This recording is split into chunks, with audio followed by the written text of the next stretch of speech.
பார்ப்போம். ஆண்டவருடைய வார்த்தை நம்மை வாழ வைக்கிறதா இருக்கிறது. ஆண்டவர் சொன்ன வாக்கு தத்தத்தின்படி ஏசியா 54:2 என்லார்ஜ் யுவர் டெரிட்டரி, உன் கூடாரத்தை விசாலமாக்கு, உன் திரைகள் விரிவாகட்டும், தடை செய்யாதே, உன் கயிறு நீளப்படுத்தி உன் முளைகளை உறுதிப்படுத்தி என்று சொன்ன வார்த்தையை நாம் நினைவு கூறுவோம். தேவன் சொன்ன வார்த்தைகள் ஜீவனும் வல்லமையாக இருப்பதற்காக நன்றி செலுத்துவோம். ஒரு வசனத்தை வாசித்து நாம் ஜெபிப்போம். ஏசியா 42:3 இப்படியாய் சொல்லுகிறது, அவர் நெறிந்த நாணலை முறியாமலும் மங்கி எறிகிற திரியை அணையாமலும் நியாயத்தை உண்மையாய் வெளிப்படுத்துகிற தேவனாக இருக்கிறார். நம்முடைய கூடாரத்தை விசாலமாக்கு என்று சொல்லி நம்ம பேசும் பொழுது முதல்ல ஆண்டவர் சொல்கிற காரியங்கள் நம்முடைய நினைவுகள் எண்ணங்களை விசாலமாக்கும் பொழுது தான் மற்ற காரியங்கள் ஆகும். ஆண்டவர் சொல்லவில்லை உன் கூடாரத்தினுடைய அளவை விரிவுபடுத்துன்னு சொல்ல, நாட் பிராடன் யுவர் டென்ட் என்று சொல்லவில்லை. அவர் சொல்கிற காரியம் நம்முடைய எண்ணங்களை விரிவுபடுத்தும் பொழுது தான் ஆண்டவர் கொடுக்குற அந்த காரியங்களை நாம் பெற்றுக்கொள்ள முடியும். ரெண்டாவது ஸ்ட்ரெச் என்று எழுதப்பட்டிருக்கிறது. இதெல்லாம் நம்ம தியானித்து கொண்டு வருகிறோம். இந்த 42:3 என்ன சொல்கிறேன்னா, தேவன் பாருங்க நம்மை நோக்கி ஏதோ இவன் இருக்கிறான்ற ஒரு நம்ம ரொம்ப நல்லவர்கள் எல்லாம் திறமைசாலி என்பதனால தேவன் நம்மை நடத்த விடலை, நம்ம வழி நடத்தலை. எப்படி வேதம் சொல்கிறது, ஒரு ப்ரூசர் ரீட் நெறிந்த ஒரு நாணலாக இருக்கிற நம்மை தூக்கி எறியாமல் மங்கி இருக்கிறதுல கொஞ்சமாக எரிந்து கொண்டிருக்கிறோம். ஒருவேளை நம்ம நினைக்கலாம் நம்ம ரொம்ப பெரிய புத்திசாலிகள் அறிவாளிகள் நம்ம நினைக்கலாம். ஆனால் தேவன் நம்ம எப்படி பார்க்கிறார், ஒன்றுமில்லாத நம்மை தூக்கி எறியாமல் நம்மை எரிய வைக்கிறதுக்கு எண்ணெயை ஊற்றி வாழ வைக்கிற ஒரு தேவனாக இருக்கிறார். எதையுமே தேவன் ரிஜெக்ட் பண்ணுறதில்ல. கொஞ்சம் தான் இருக்குது, நீ இந்த மாதிரி சரி வர மாட்டேன் என்று நம்ம ரிஜெக்ட் பண்ணுற தேவன் அல்ல. அவர் நம்முடைய தகுதிக்கு மேலாக நம்மை நேசிக்கிற ஒரு தேவனாக இருக்கிறார். தேவனுடைய அன்பு தான் நம்மை வாழ வைக்கிறதா இருக்கிறது. அந்த அன்புக்காய் நன்றி செலுத்துவோம். தேவனுடைய வாக்குத்தத்தங்கள் மாறாதவர்களாக இருக்கிறது. ஒரு நாளும் அவர் கைவிடுகிற தேவன் அல்ல. இந்த 42 அதிகாரத்தை நீங்கள் வாசித்து பார்க்கும் பொழுது இயேசு கிறிஸ்துவினுடைய அன்பு எவ்வளோ பெரியது என்று அவர் நம்ம பார்க்கலாம். அவர் ஒவ்வொரு மனிதனையும் அவனுடைய திறமை அவனுடைய தகுதியின் அடிப்படையில் அல்ல, அவருடைய கிருபையினால் நம்மை நேசிக்கிறார். அதுதான் ஒவ்வொரு நாளும் தேவன் கொடுக்குற கிருபையாக இருக்கிறது. எதையுமே சரியில்லை இது அவ்வளோதான் சொல்லிட்டு தூக்கி எறிஞ்சு கண்டம் பண்ணுற தேவன் அல்ல, அவர் நம்மை வாழ வைக்கிற ஒரு தேவனாக இருக்கிறார். ஆண்டவர் சொல்கிறபடி 99 மனம் திரும்ப அவசியமில்லாத நீதிமான்களை விட ஒரே ஒரு பாவி நிமித்தம் சந்தோஷம் உண்டாது என்று தேவன் சொல்கிறார்.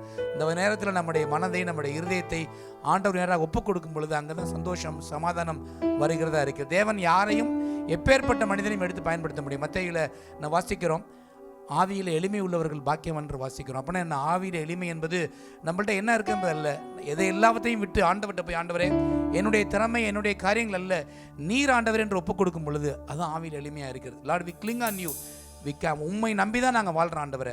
எங்களுடைய திறமைகளோ எங்களுடைய அனுபவமோ அல்லது நாங்கள் வைத்திருக்க திட்டங்களோ அல்ல ஆண்டவரே. இந்த ஆவி தேவன் எங்களுக்கு கொடுக்கலைன்னா நாங்கள் ஒன்றும் செய்ய முடியாது என்று அந்த எளிமையில் நம்ம ஒப்புக் கொடுக்கும் பொழுது நிச்சயமாகவே ஆண்டவர் இந்த வருடத்தில் சொன்ன வாக்குத்தத்தத்தின்படி நம்முடைய கூடாரத்தை விசாலமாக்கி வலப்புறம் இடப்புறமும் பழுகி பெருக செய்ய வல்லமையுள்ள தேவனாக இருக்கிறார். ஆமீன். அவர் சொன்னதை செய்கிறவர், அவர் சொன்னதை செய்து முடிக்க தேவன் அவளாக இருக்கிறார். ஆகவே இந்த காலை வேளையில் நாம் அவருடைய கருத்துக்குள் நம்முடைய இருதயத்தை ஒப்புக் கொடுப்போம். ஆண்டவரை எங்களை எடுத்து பயன்படுத்தும். நாங்கள் எப்படிப்பட்ட நிலைமையில் இருந்தாலும் சரி, குறைவுல இருந்தாலும் சரி, அல்லது கொஞ்சமாக இருந்து கொண்டிருந்தாலும் கூட நீர் எங்களை அணைக்காமல் உம்முடைய எண்ணெயை ஊற்றி எரிய வைக்கிற தேவன் நீரப்பா. எங்களை பலப்படுத்துகிறீர். எண்ணெய் என்பது பரிசுத்த ஆவியை குறிக்கிறது.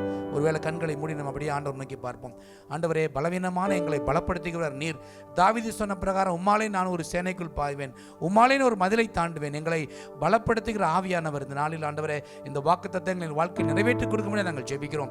ஆம் ஆண்டவரை, தடை செய்யாதே என்றபடி நாங்கள் எந்த தடையும் செய்யாதபடி கர்த்தர் எங்கள் வாழ்வில் செயல்படுவதற்கு அவர் வைத்திருக்க திட்டங்களை நாங்கள் ஆண்டவரை செயல்படுத்துவதற்கு எங்கள் இருதயத்தை முழுமையாக அவருடைய கையில் ஒப்புக் கொடுக்கிறோம். ஆண்டவரே, வசனம் சொல்கிற பிரகாரமாய் நடுங்குண்ட நொறுங்குண்ட இருதயம் உள்ளவனை நோக்கி பார்ப்பேன் என்று சொன்னீர். ஆண்டவரே, எங்களுடைய எல்லா காரியங்களையும் வெறுமையாக்கி தேவன் நிரப்பும்படியாக எங்களை ஒப்புக் கொடுக்கிறோம். ஆண்டவரே, வெறுமையாக வரும்பொழுது நீர் எங்கள் பாத்திரத்தை நிரப்புங்க. ஆண்டவரே, இந்த வாக்குத்தத்தத்தை எங்கள் வாழ்க்கையில் எங்கள் சபையில் தேவன் நிறைவேற்றி கொடுக்கும்படியாக நாங்கள் ஜெபிக்கிறோம். அப்பா, உம்முடைய திருமுகத்தை நோக்கி பார்க்கிறோம். வசனம் சொல்கிற பிரகாரமாய் உம்மை நோக்கி பார்த்துக்கும் உங்கள் வெக்கப்பட்டு போனதில்லை, பிரகாசமடைந்த வார்த்தையின்படி எங்களை பிரகாசிக்கிறவர் நீர். மங்கிய திரியை ஆண்டவரை பிரகாசமாய் மாற்றுகிறவர் நீர். அப்பா, உம்முடைய கரங்களை ஒப்புக் கொடுக்கிறோம். எங்களை பழுகி பெருக செய்கிறவர் நீர். ஒன்றுமில்லாமல் இருந்த ஆண்டவரை எங்களை ஆண்டவரை வசனம் சொல்கிற பிரகாரமாய் இருளிலிருந்து வெளிச்சத்தை பிரகாசிக்க சொன்னவர். ஆண்டவரை இல்லாதவைகள் இருக்கிற போல பேர் சொல்லி அழைக்கிற தேவன் நீர். உம்முடைய வார்த்தை நிறைவேற்ற வல்லவர் என்று நாங்கள் உம்முடைய வார்த்தையை பற்றிக்கொள்கிறோம், விசுவாசிக்கிறோம், பிடித்துக் கொள்கிறோம். ஆண்டவரே, எங்களை தாழ்த்தி ஒப்புக் கொடுக்கிறோம். இதோ இந்த நாள் நடக்கிற ஆராதனைக்காய் நன்றி செலுத்துகிறோம். தேவன் இந்த நேரம் முழுவதும் எங்களை ஆசிரித்து கொடுங்க ராஜா. பாடுகிற பாடல்கள், வாசிக்கிற இசைக்கருவிகள் எல்லாவற்றும் தேவன் நாம மகிமைப்படும்படியாக நாங்கள் ஜெபிக்கிறோம் ஐயா. ஆண்டவரே, செய்தி வேலையை கரங்களில் கொடுக்கிறோம். எங்களோட கூட பேசுங்க ராஜா. மன சாந்தம் உள்ளவர்களாக இந்த செய்தி ஏற்றுக்கொள்ள எங்கள் வாழ்க்கைக்கு அது பிரயோஜனமுள்ளதாக நடக்க எங்கள் இருதயங்களை கர்த்தருக்கு நேராக நாங்கள் பக்குவப்படுத்த வந்திருக்க ஒவ்வொருக்கும் பிரயோஜனமாக இருக்கும்படியாக நாங்கள் ஜெபிக்கிறோம். அதே போல் ஆண்டவரே, ஜெப வேலை மற்ற ஆண்டவரை காணிக்கை பாடல்கள், பிள்ளைகளுடைய வசன ஜெபம் எல்லாவற்றையும் தேவன் பொறுப்படுத்திக் கொள்ளும்படியாக நாங்கள் ஜெபிக்கிறோம். விசேஷமாக இந்த இடம் முழுதும் தேவனுடைய பிரசன்னத்தை நாங்கள் வாசிக்கிறோம் ஆண்டவரே. எங்களுடைய சிந்தனைகளை எல்லாம் வெறுமையாக்கி ஆண்டவரை நோக்கி நாங்கள் பார்க்கிறோம் ஆண்டவரே. எல்லாம் மேட்டுமேல் நிர்மூலமாக்கி ஆண்டவரை மன தாழ்மையோடு கர்த்தருடைய நேராக எங்கள் இருதயத்தையும் எங்கள் கைகளையும் ஏறெடுக்கிறோம். கர்த்தர் ஆளுகை செய்வீராக, பொறுப்படுத்திக் கொள்ளுங்க. எல்லாவற்றிலும் தேவ நாமம் மகிமைப்படும்படியாய் ஒப்பு கொடுக்கிறோம். இயேசு கிறிஸ்து நாமத்தில் பிதாவே, ஆமென்.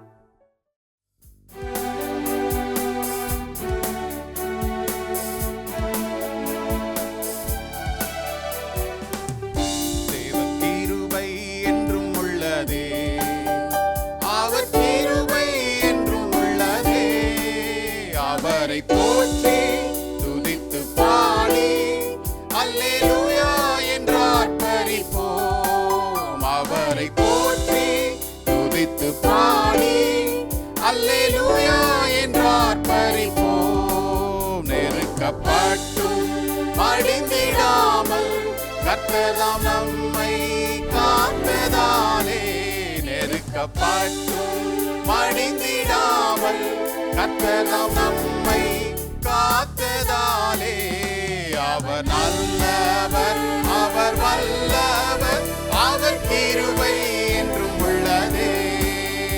அவர் நல்லவர், அவர் வல்லவர், அவர் கிருபை என்றும் உள்ளதே. தேவ கிருபை என்றும் உள்ளதே, அவர் கிருபை என்றும் உள்ளதே. அவரை போற்றி துதித்து பாடி அல்லேலூயா என்றார் பரிப்போம். அவரை போற்றி துதித்து பாடி அல்லேலூயா என்றார் பரிப்போம். சத்துரு சேனை தொடர்ந்து சூழ்கையில் பக்தனம் தாவீது தேவன் நமக்கு.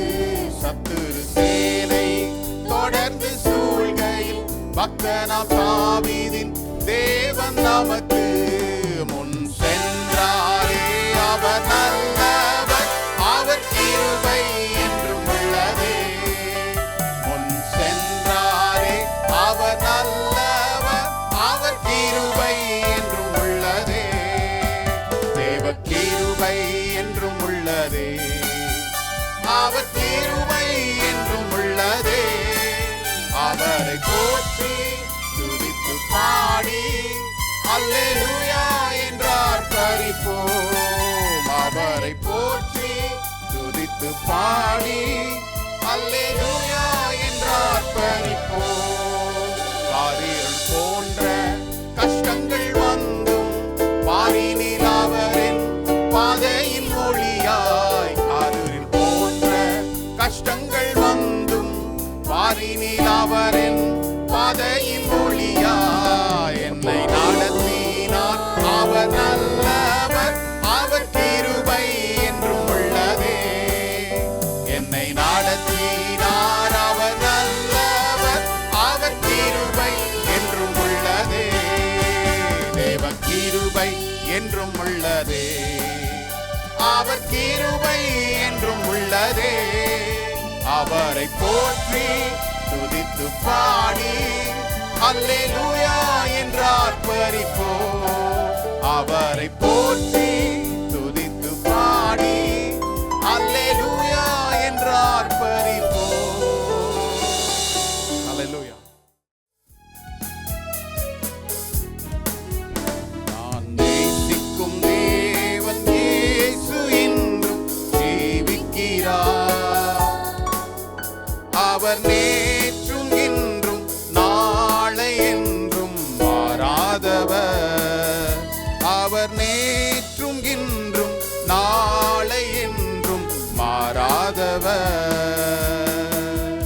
நான் பாடி மகிழ்ந்திடுவேன், என் இயேசுவை துதித்திடுவேன். நான் பாடி மகிழ்ந்திடுவேன், என் இயேசுவை துதித்திடுவேன்.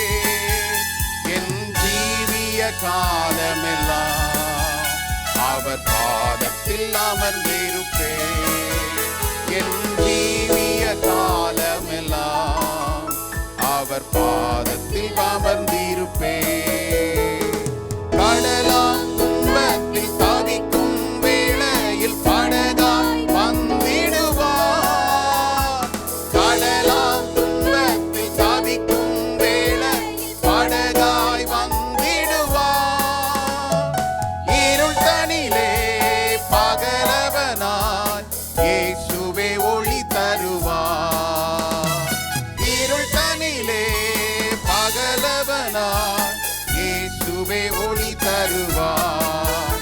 நான் பாடி மகிழ்ந்திடுவேன், என் இயேசுவை துதித்திடுவேன். நான் பாடி மகிழ்ந்திடுவேன், என் இயேசுவை துதித்திடுவேன். என் ஜீவிய காலமெல்லாம் அவர் பாதத்தில் அமர்ந்திருப்பேன். என் ஜீவிய காலமெல்லாம் அவர் பாதத்தில் அமர்ந்திருப்பேன். பாவ நோயாலே வாழும் துயரத்தில் மருத்துவராகிடுவார். பாவ நோயாலே வாழும் நேரத்தில் மருத்துவராகிடுவார்.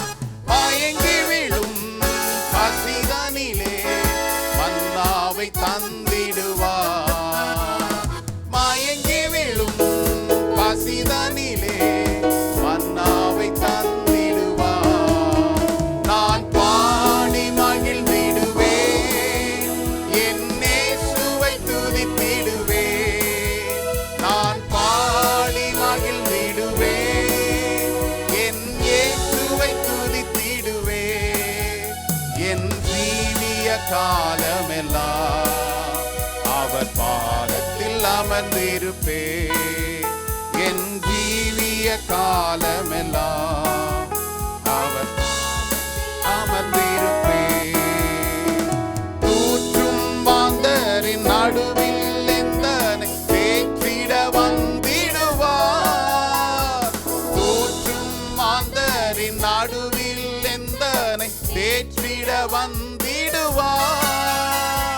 கால் தளர ஊன்றுகோலாய் காத்திட வந்திடுவார்.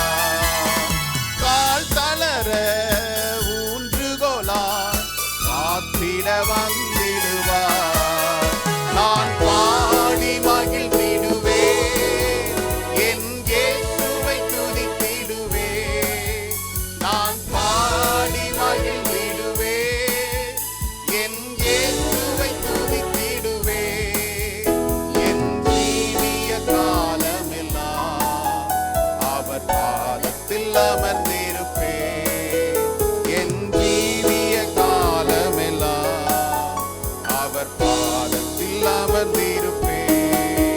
நான் நேசிக்கும் தேவன் இயேசு இன்றும் ஜீவிக்கிறார். அவர் நேற்றும் இன்றும் நாளை என்றும் மாறாதவர்.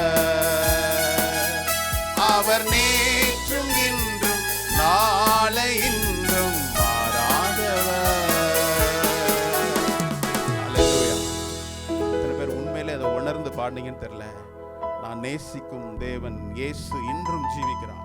அவர் நேற்றும் இன்றும் என்றும் மாறாதவர். ஆபிரகாமுக்கு செய்ததை நமக்கும் செய்வார். சாராளுக்கு செய்ததை நமக்கும் செய்வார். நோவாவுக்கு செய்ததை நமக்கும் செய்வார். எத்தனை பேர் விசுவாசிக்கிறீங்க? அவர் அந்த காலத்தில் அதெல்லாம் செய்தாரு பாஸ்டர், இப்போதெல்லாம் நடக்குமா அப்படின்னு நீங்க நினைக்கிறதுல உங்களுடைய நினைப்பு தான் இல்ல. கர்த்தர் செய்ய வேண்டி இருக்கிற காரியங்களை தடை செய்ய அன்று செய்த தேவன் அவருடைய வல்லமை இன்றும் குறைந்து போனதே இல்லை. கர்த்தரால் அன்று செய்ய முடிந்ததுன்னா அது இன்றும் செய்ய அவர் வல்லவரா இருக்கிறார். ஆனால் அதை பெற்றுக்கொள்ள சுதந்திரித்துக் கொள்ள நாம் திராணி உள்ளவர்களா இருந்தால் அது இன்றும் நமக்கு நடக்கும். அவர் நாம் நேசிக்கிறவர். அவர் நம்மை நேசிக்கிறதோடு மாத்திரமல்ல, நம் தேவைகளை சந்திக்கிறவரா இருக்கிறார். ஹல்லேலூயா. நமக்கு விருப்பமான ஒருத்தருக்கு நம்ம எதையாவது செஞ்சிட முடியாதான்னு நம்ம பிரயாசப்படுறோம், அப்படிதானே? பெற்றோர்கள் எதுக்கு ஓடி வேலை செய்கிறாங்க? வேலை செய்கிற இடத்துல எவ்வளவோ திட்டுகள், அவமானங்களை சந்திக்கிறதுக்கு காரணம் என்னது? என்னுடைய பிள்ளைகளை, நான் நேசிக்கிறவர்களை நான் என்ன செய்யணும்? போஷிக்கணும். நான் நேசிக்கிறவளை நான் பார்த்துக்கிடணும். உலக பெற்றோர் நாமே இப்படி இருக்கும்போது நம்ம இவ்வளோ கஷ்டப்படுறோம். என்னைக்காவது நம்ம கஷ்டங்களை பிள்ளைகளை நான் இவ்வளோ கஷ்டப்படுறேன் அப்படின்னு நம்ம சொல்லியிருக்கிறோமா? சில நேரங்கள் சொல்லி வளர்க்கிறது நல்லது, ஆனால் எல்லா கஷ்டத்தையும் இல்லை. நாம் படுகிற அவமானங்கள், தூக்கம் இல்லாத நேரங்கள், சரீர பலவீனங்கள், இதெல்லாம் நம்ம பிள்ளைகள்கிட்ட சொல்றது இல்லை. ஆனால் எதுக்காக இதெல்லாம் செய்கிறோம்? நாம் நேசிக்கிறவர்களுக்கு நம்மால் முடிந்தவரை நம்ம என்ன செய்கிறோம்? நம்முடைய உழைப்பை கொடுக்கிறோம். அதே போல நாம் நேசிக்கும் இயேசு இன்றும் ஜீவிக்கிறார் என்று பாடல் வரிகளில் அல்ல, நம்முடைய இருதயத்தில் எழுத வேண்டிய வார்த்தை. இந்த காலை வேளையில கர்த்தாவே, நீர் நேற்றும் இன்றும் என்றும் மாறாதவர் என்ற வார்த்தைகளால் அல்ல, நான் எக்ஸ்பீரியன்ஸ் பண்ணி பார்க்கணும். நீர் அன்று செய்தது போல இன்றும் என்னுடைய வாழ்க்கையில செய்ய வல்லவரா இருக்கிறீர். பிறவி சப்பானியா இருந்தவரை பார்த்து அவர் குருடனை பார்த்து அவர் என்ன செய்யறாரு? பார்வையடையும்படி செய்யறாரு. அந்த ஆற்றல் அவருக்கு இன்னும் இருக்குது. நம்முடைய வாழ்க்கையில எது நமக்கு தேவைன்றதை நாம் அவரை நம்பி சேருவோம் என்றால், அவர் உங்களுக்கும் எனக்கும் அவர் செய்ய அவர் காத்து கொண்டு இருக்கிற தேவனார். ஹல்லேலூயா.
ஆசீர்வதிப்பவரே, என்னை நினைப்பவரே, ஆசீர்வதிப்பவரே, உம்மை நம்புவேன், நான் உம்மை நம்புவேன், முடிவு பரியந்தம் உம்மை நம்புவேன், உம்மை நம்புவேன், நான் உம்மை நம்புவேன், முடிவு பரியந்தம் உம்மை நம்புவேன், உம்மை நம்புவேன், பாக்கியவான், உம்மையே நம்பியிருப்பேன், அன்பை நம்பும் நான் பாக்கியவான், அன்பையே நம்பியிருப்பேன், உம்மை நம்பும் மனிதர்கள் யாவரையும் உம் கிருபை சூழ்ந்து கொள்ளும், உம்மை நம்பும் மனிதர்கள் யாவரையும் உம் நன்மை சூழ்ந்து குற்றப்பட்டு போவதில்லை, நான் வெட்கப்பட்டு போவதில்லை, குற்றப்பட்டு போவதில்லை, நான் வெட்கப்பட்டு போவதில்லை, உம்மை நம்புவேன், நான் உம்மை நம்புவேன், முடிவு பரியந்தம் உம்மை நம்புவேன், உம்மை நம்புவேன், நான் உம்மை நம்புவேன், முடிவு பரியந்தம் உம்மை நம்புவேன், உம்மை நம்பும் நான் பாக்கியவான், உம்மையே நம்பியிருப்பேன், அன்பை நம்பும் நான் பாக்கியவான், அன்பையே நம்பியிருப்பேன்.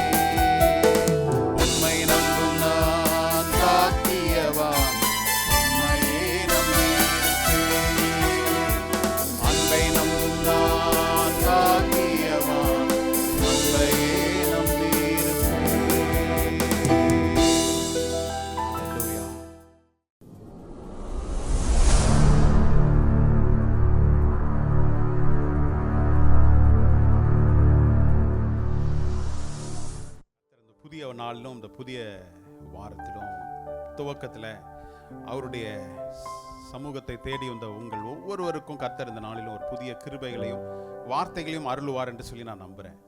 அல்லேலூயா. தொடர்ந்து விசாலத்தை குறித்து நாம் பார்த்து கொண்டிருக்கிறோம். விசாலத்தை குறித்து இந்த 2026 கர்த்தர் ஒரு விசாலத்தை எனக்கு கொடுப்பார், ஒரு விரிவாக்கத்தை கொடுப்பார். the year of expansion. எல்லா விதத்திலும் நம்ம எக்ஸ்பான்ஷனோட நம்ம கண்களுக்கு புலப்படுகிறதை மாத்திரம் நம்ம சிந்தித்து கொண்டிருக்கிறோம். ஆனால் காணாத காரியங்களை கர்த்தர் எனக்கு என்ன செய்வார், இந்த வருடத்தில் இன்னும் அதிகமாக எனக்கு என்னுடைய பார்வைகளை விசாலமாக்கும்படியாய், என்னுடைய இருதயத்தை விசாலமாக்கும்படியாய், என்னுடைய கரங்களை விசாலமாக்கும்படியாய் கர்த்தர் இந்த வரும் நாட்களில் என்ன செய்வார், விசாலத்திற்கு நேராய் கர்த்தர் உங்களை அழைத்து செல்வார் என்று சொல்லி உங்களோடு கூட நான் பேசிக் கொண்டிருக்கேன். அது தொடர்ச்சியாக கூட இந்த நாளிலும் நாம் ஆதார வசனமாக எடுத்துக்கொள்ளுகிற அந்த ஏசாயா 54ஆம் அதிகாரத்தின் 2-3 வசனங்களை நாம் வாசித்து பிற்பாடு நாம் செய்திக்கு நேரம் கடந்து செல்லலாம். உன் கூடாரத்தின் இடத்தை விசாலமாக்கு, உன் வாசஸ்தலங்களின் திரைகள் விரிவாகட்டும். தடை செய்யாதே, உன் கயிறுகளை நீளமாக்கி உன் முளைகளை உறுதிப்படுத்து. நீ வலதுபுறத்திலும் இடதுபுறத்திலும் இடங்கொண்டு பெருகுவாய். உன் சந்ததியார் ஜாதிகளை சுதந்திரித்துக் கொண்டு பாழாய் கிடந்த பட்டணங்களை குடியேற்றுப்பார்கள். ஹல்லேலூயா. இந்த விசாலத்தை குறித்து நாம் தியானித்துக் கொண்டிருக்கிறோம். கர்த்தர் விசாலத்திற்கு நேராய் கொண்டு செல்வார் என்பதனுடைய பொருள் அடக்கம் என்ன? நான் அமைதியா இருந்தா போதும், கர்த்தரே எனக்காக எல்லாவற்றையும் செய்வார் என்பதை அல்ல. நாம் தொடர்ந்து தியானிக்கிறபடி நம்முடைய கரத்தின் கிரியைகளை அடிப்படையில் கர்த்தர் என்ன செய்யறாரு, அதை செயல்படுத்துகிறார் என்று சொல்லி நம்ம பார்க்கிறோம். நீ வலதுபுறமும் இடதுபுறமும் இடங்கொள்ளாதபடி நீ பெருகுவாய், நல்லா தான் இருக்குது. ஆனால் இந்த பெருக்கம் ஒரு கர்த்தர் ஒரு மந்திர மாயஜாலத்தை காட்டி நமக்கு அவர் செய்கிற தேவன் அல்ல. முதல் வசனத்தில், அதுக்கு முன்னாடி உள்ள 2வது வசனத்தில் சொல்லப்பட்டது என்னது? உன் கூடாரத்தை விசாலமாக்கு, உன் வாசஸ்தலத்தின் திரைகளை என்ன செய்யுங்க, விரிவாகட்டும். அப்ப என்ன சொல்றாரு? நீ விசாலமாக்கு, நீ விரிவடை, தடை செய்யாதே. அப்போ இந்த தடை என்னிடத்திலிருந்து புறப்படக்கூடாது. கர்த்தர் என்னை விசாலத்திற்கு நேராதான் என்ன செய்திருக்கிறாரு, அழைத்திருக்கிறாரு. ஆனால் நான் தடை செய்யாதபடி என்னுடைய கரத்தின் கிரியைகளை நான் செயல்படும் போது கர்த்தர் ஒரு விசாலத்தை கொடுக்கிறார் என்பதை குறித்து நாம் தியானித்து வருகிறோம். ஆனால் இந்த விசாலம் என்னை தேவனை விட்டு பின்மாறி செல்வதற்கு அல்ல. அநேக நேரம் எனக்கு ஒரு சக்சஸ், எனக்கு ஒரு புகழ், எனக்கு ஒரு உயர்ந்த ஸ்தானத்தில் கர்த்தர் வைக்கும்போது கர்த்தரை விட்டு பின்மாறி போவதற்கு அல்ல, கர்த்தரையே சார்ந்திருக்கும்படியாக. நான் ஏற்கனவே சொன்னதுபடிதான், ஒரு கூடாரம் ஸ்ட்ராங்கா இருக்குதுன்னா அதனுடைய வெளி தோற்றம் அல்ல, எதை சார்ந்து இருக்கிறது, அதுதான் அதனுடைய உறுதித்தன்மை. கூடாரத்தினுடைய உறுதித்தன்மை அதனுடைய கயிறுகளும் அதனுடைய கம்பத்தையும் கம்பம் எந்த அளவுக்கு ஊன்றி இருக்கிறதோ அதன் அடிப்படையில் தான் அந்த கூடாரம் உறுதியாக இருப்பதை குறித்து நம்ம பார்க்கிறோம். ஒரு நாள் மாத்திரமல்ல, கூடாரம் எனக்கு கர்த்தர் விசாலமான கூடாரத்தை வைத்திருக்கிறார் என்றால் அது நான் மாத்திரமல்ல, என்னுடைய சந்ததியும் அதை என்ன செய்யணும், சுதந்தரித்துக் கொள்வதற்கு நான் பிரயாசப்படணும் அப்படின்னு சொல்லி நம்ம பார்த்தோம். ஒரு சில காரியங்களை உங்களுக்கு முன்பதாக நான் வைத்து இந்த நாளுக்குரிய வார்த்தைக்கு நேராக கடந்து போறேன். நம்முடைய வாழ்க்கையில கர்த்தருடைய நீதியின் அடிப்படையில் என்னுடைய வாழ்க்கையை நான் கட்டமைக்கிறேனா? நாம் இது சிந்தித்துக் கொள்ள வேண்டியது. என்னுடைய விசாலத்திற்குரிய காரியங்கள் கர்த்தருடைய நீதியின் அடிப்படையில் நான் என்னுடைய வாழ்க்கையை கட்டமைத்துக் கொள்கிறேனா, இல்ல ஏதோ ஒரு மன அழுத்தத்தில் நான் என்னுடைய வாழ்க்கையை நான் கட்டமைத்துக் கொண்டு போய்கிட்டு இருக்கிறேனா? கர்த்தருடைய நீதியின் அடிப்படையில் என்னுடைய வாழ்க்கை முறையை நான் கட்டமைத்துக் கொள்கிறேனா, இல்லை ஏதோ ஒரு பியர் பிரஷர், இது மற்றவங்க எல்லாம் இது பண்றாங்க அதனால நானும் இதை செய்யணும் அப்படின்னு நினைச்சு நான் செய்யறேனா? ரெண்டாவது, எனது வாழ்க்கையில் நான் எடுக்கும் தீர்மானம் உணர்வுகளின் அடிப்படையில் நான் எடுக்கிறேனா? நான் விசாலத்துக்கு நேராக என்னை நான் கொண்டு செல்வதற்கு நான் என்னுடைய வாழ்க்கையில் நான் எடுக்கின்ற டிசிஷன் உணர்வுகளின் அடிப்படையில், உணர்ச்சியின் அடிப்படையில் எடுக்கிறேனா, இல்ல கர்த்தருடைய வார்த்தையின் அடிப்படையில் நான் எடுக்கிறேனா? நான் எடுக்கின்ற தீர்மானம் அவுட் ஆஃப் மை எமோஷன், ஏதோ ஒரு எமோஷனலா நான் ஒரு முடிவு எடுக்கிறேனா, இல்ல வேத வார்த்தையின் அடிப்படையில் நான் முடிவு எடுக்கிறேனா? இது நான் சொல்ற காரியம்லாம் விசாலத்திற்கு நேராய் திருப்பி செல்வதற்காக நான் பேசிக் கொண்டிருக்கிறேன். ஹல்லேலூயா. இல்ல யார் உங்களுடைய வாழ்க்கையில, இல்ல எது உங்களுடைய வாழ்க்கையை கட்டுப்படுத்துகிறது? யார் என்னை கட்டுப்படுத்துகிறது? யார்? இல்ல என்னுடைய பாஸ்ட் லைஃப், என்னுடைய அனுபவமா, பரிசுத்த ஆவியானவருடைய நடத்துதல்? நல்லா குறிச்சு வச்சுக்கோங்க. எது என்னை கட்டுப்படுத்துகிறது? என்னுடைய பாஸ்ட் எக்ஸ்பீரியன்ஸ், என்னுடைய அனுபவமா, இல்ல பரிசுத்த ஆவியானவருடைய நடத்துதலா? இல்ல என்னுடைய வாழ்க்கையில் ஒரு நோக்கமே இல்லை, ஒரு தெளிவே கிடையாது, என்னுடைய வாழ்க்கையில ஒரு நோக்கம் இல்லாத ஒரு போக்கில் நான் இருக்கிறேனா? இல்ல, அர்த்தமே இல்லாம சில நேரங்களுடைய வாழ்க்கையில ஏன் வாழ்றேனே தெரியல பாஸ்டர். எங்க நோக்கி நான் எதை நோக்கி போறேன்? ஒரு நோக்கம், எந்த ஒரு இடத்துல நான் போய் சேர்வேனே தெரியல அப்படின்னு இருக்கிறீங்களா? ஹல்லேலூயா. இல்ல, ஏதோ சூழ்நிலைகளை அப்படியே சமாளிச்சுட்டு போற ஒரு லைஃபா இருக்குது. ஒவ்வொரு நாளும் ஒரு பிரச்சனைகள், பாடுகள் வருது, அப்படியே சமாளிச்சுட்டு போறேன். அப்படி அல்ல. கர்த்தர் ஒரு இலக்கோடு கூட உங்களை என்ன செய்திருக்கிறாரு? ஒரு நோக்கத்தோடு தான் உங்களை அழைச்சிருக்கிறார். என்னுடைய அழைப்பு என்ன என்பதை நாம் அதிகமாய் தேவனிடத்தில் கேட்கும்போது தான் கர்த்தர் அதற்குரிய வார்த்தையை உங்களுக்கு என்ன செய்வாரு? அருளுவார். கர்த்தர் என்னை ரட்சித்தார், சரி, ரட்சித்ததனுடைய நோக்கம் என்ன? எதற்காக கர்த்தர் என்னை அழைத்திருக்கிறார்? இந்த ஒரு அழைப்பை பெற்றுக்கொண்ட நான் அந்த அழைப்பில் உறுதியாய் இருப்பேன் என்றால், விசாலத்திற்கு நேராய், அவர் வகுத்து வைத்திருக்கிற வழிகளுக்கு நேராய் உங்களையும் என்னையும் அவர் என்ன செய்யறாரு? கொண்டு செல்ல அவர் வல்லவராக இருக்கிறார். ஹல்லேலூயா. இந்த காலை வேளையில கர்த்தாவே, இந்த புதிய வருடத்திற்குள் நீர் எனக்கு வைத்திருக்கிற காரியங்கள் என்ன என்பதை அறிந்து செயல்பட இந்த காலை வேளையில் என்னை இருதயத்தை நான் திறந்து கொடுக்கிறேன், என்னோடு கூட பேசும் என்று சொல்லி நாம் இருப்போமே என்றால், கர்த்தர் இந்த காலை வேளையில உங்களோடு கூட அவர் பேசுகிற தேவனா இருப்பார்ல. ஹல்லேலூயா. அடுத்தது பாருங்க, விசாலம் என்பது ஏதோ ஒரு சம்பவம் அல்ல. விசாலம் என்பது ஏதோ ஒரு நிகழ்ச்சி, ஏதோ ஒரு நிகழ்வு அல்ல. எல்லாருக்கும் நடக்குது போல எனக்கு ஒரு நடக்கின்ற ஒரு நிகழ்வு அல்ல. விசாலம் என்பது என்னது? ஏதோ எல்லாருக்கும் நடக்கிறது போல இவங்களுக்கும் நடக்குது அப்படின்னு அல்ல. அது என்னது? It's a process. அது ஒரு செயல்பாடு, கர்த்தருடைய செயல். விசாலத்திற்கு நேராய் கர்த்தர் உங்களை கொண்டு போறாருன்னா, இது ஒரு சம்பவமோ, இது ஒரு நிகழ்வோ அல்ல. இது எல்லாருக்கும் நடக்கின்ற ஒரு நிகழ்வு, இது எல்லாரும் சந்திக்கின்ற ஒரு ஃபேஸ், அப்படி அல்ல. It's a process. இது ஒரு செயல்பாடு. இந்த செயல்பாடுல கர்த்தர் உங்களை உடைத்து உருவாக்கி விசாலத்துல கொண்டு போய் வைக்கிறார். எடுத்த உடனே நம்ம நினைக்கிறோம் விசாலத்துல வச்சுட்டா நான் பாத்துக்கிறேன், அப்படி அல்ல. கர்த்தர் முதல்ல என்ன செய்யறாரு? ஒரு மனிதனை உடைக்கிறார், உருவாக்குகிறார், அதன் பின்பு விசாலத்திற்கு நேராய் கொண்டு செல்கிறார். காரணம் என்ன தெரியுமா? விசாலத்திற்கு போன நீங்க அந்த விசாலத்தை ஹேண்டில் பண்றதுக்கு கர்த்தர் சில ஞானத்தை கொடுக்கிறார். யோசேப்புக்கு ஒரு வாலிப, ஒரு சிறு பையனா இருக்கும்போது 17 வயது நிரம்பி இருக்கலாம், அந்த மகனுக்கு ஒரு தரிசனத்தை கொடுக்கிறார். அந்த தரிசனத்தை நிறைவேற்றும்படியாக அவன் அடிமையாய் ஒரு வீட்டில் இருக்கிறான், சிறைச்சாலையில் தள்ளப்படுகிறான். செய்யாத குற்றத்திற்கு என்ன செய்யறான்? சிறைச்சாலையில் தள்ளப்படுகிறான். ஆனால் அவனுடைய 30வது வயதில் எகிப்து ராஜாவை, எகிப்தில் பார்வோனை கொண்டு போய் பார்க்கும்போது அவன் என்ன சொல்றான்? சரியான உத்தரவு சொல்றான். மாத்திரமல்ல, அந்த எகிப்தையே முழுமையாய் அட்மினிஸ்ட்ரேட் பண்ற அளவுக்கு கர்த்தர் அவனுக்கு என்ன செய்திருக்கிறாரு? கர்த்தர் உங்களுக்கு ஞானத்தை கொடுக்கிறார். நான் முதல்ல அவர் செய்யற காரியம் என்ன தெரியுமா? உடைக்க தான் செய்வார். உடைச்சு உருவாக்கினாதான் உடைதெல்லாம் என்னன்னு தெரியும். ஒரு கஷ்டமே படாத ஒரு மனுஷன் அவனுக்கு ஒரு பெரிய பொறுப்பை கொடுக்கும்போது கஷ்டப்படுற மனுஷங்களுடைய மனநிலைமை அவங்களுக்கு புரியாது. ஆகவேதான் பிதாவாகிய தேவன் இயேசு கிறிஸ்துவை, தன்னுடைய குமாரனை இந்த உலகத்திற்கு உங்களை போல என்னை போல ஒரு மனிதனாய் இந்த உலகத்துக்கு அனுப்புனது என்ன தெரியுமா? நம்ம சில நேரம் சொல்லிடுவோம்ல, நீர் என்னப்பா மேல உட்காந்துட்டு சந்தோஷமா ஒண்ணுமே பிரச்சனை இல்லாத இடத்துல இருந்து எங்களுடைய பிரச்சனையை நீங்க எப்படி புரிந்து கொள்ள முடியும்ல? அப்படிலாம் நம்ம யோசிப்போம்ல. சில பேர் நமக்கு அட்வைஸ் கொடுக்கும்போது நம்ம யோசிப்போம், உங்களுக்கு என்னப்பா, நீங்க உங்களுக்கு பிரச்சனை, நான் போற பிரச்சனை உங்களுக்கு, ஆனா அவங்க எவ்வளவு பிரச்சனை போறாங்கன்னு அவங்களுக்கு தான் தெரியும்.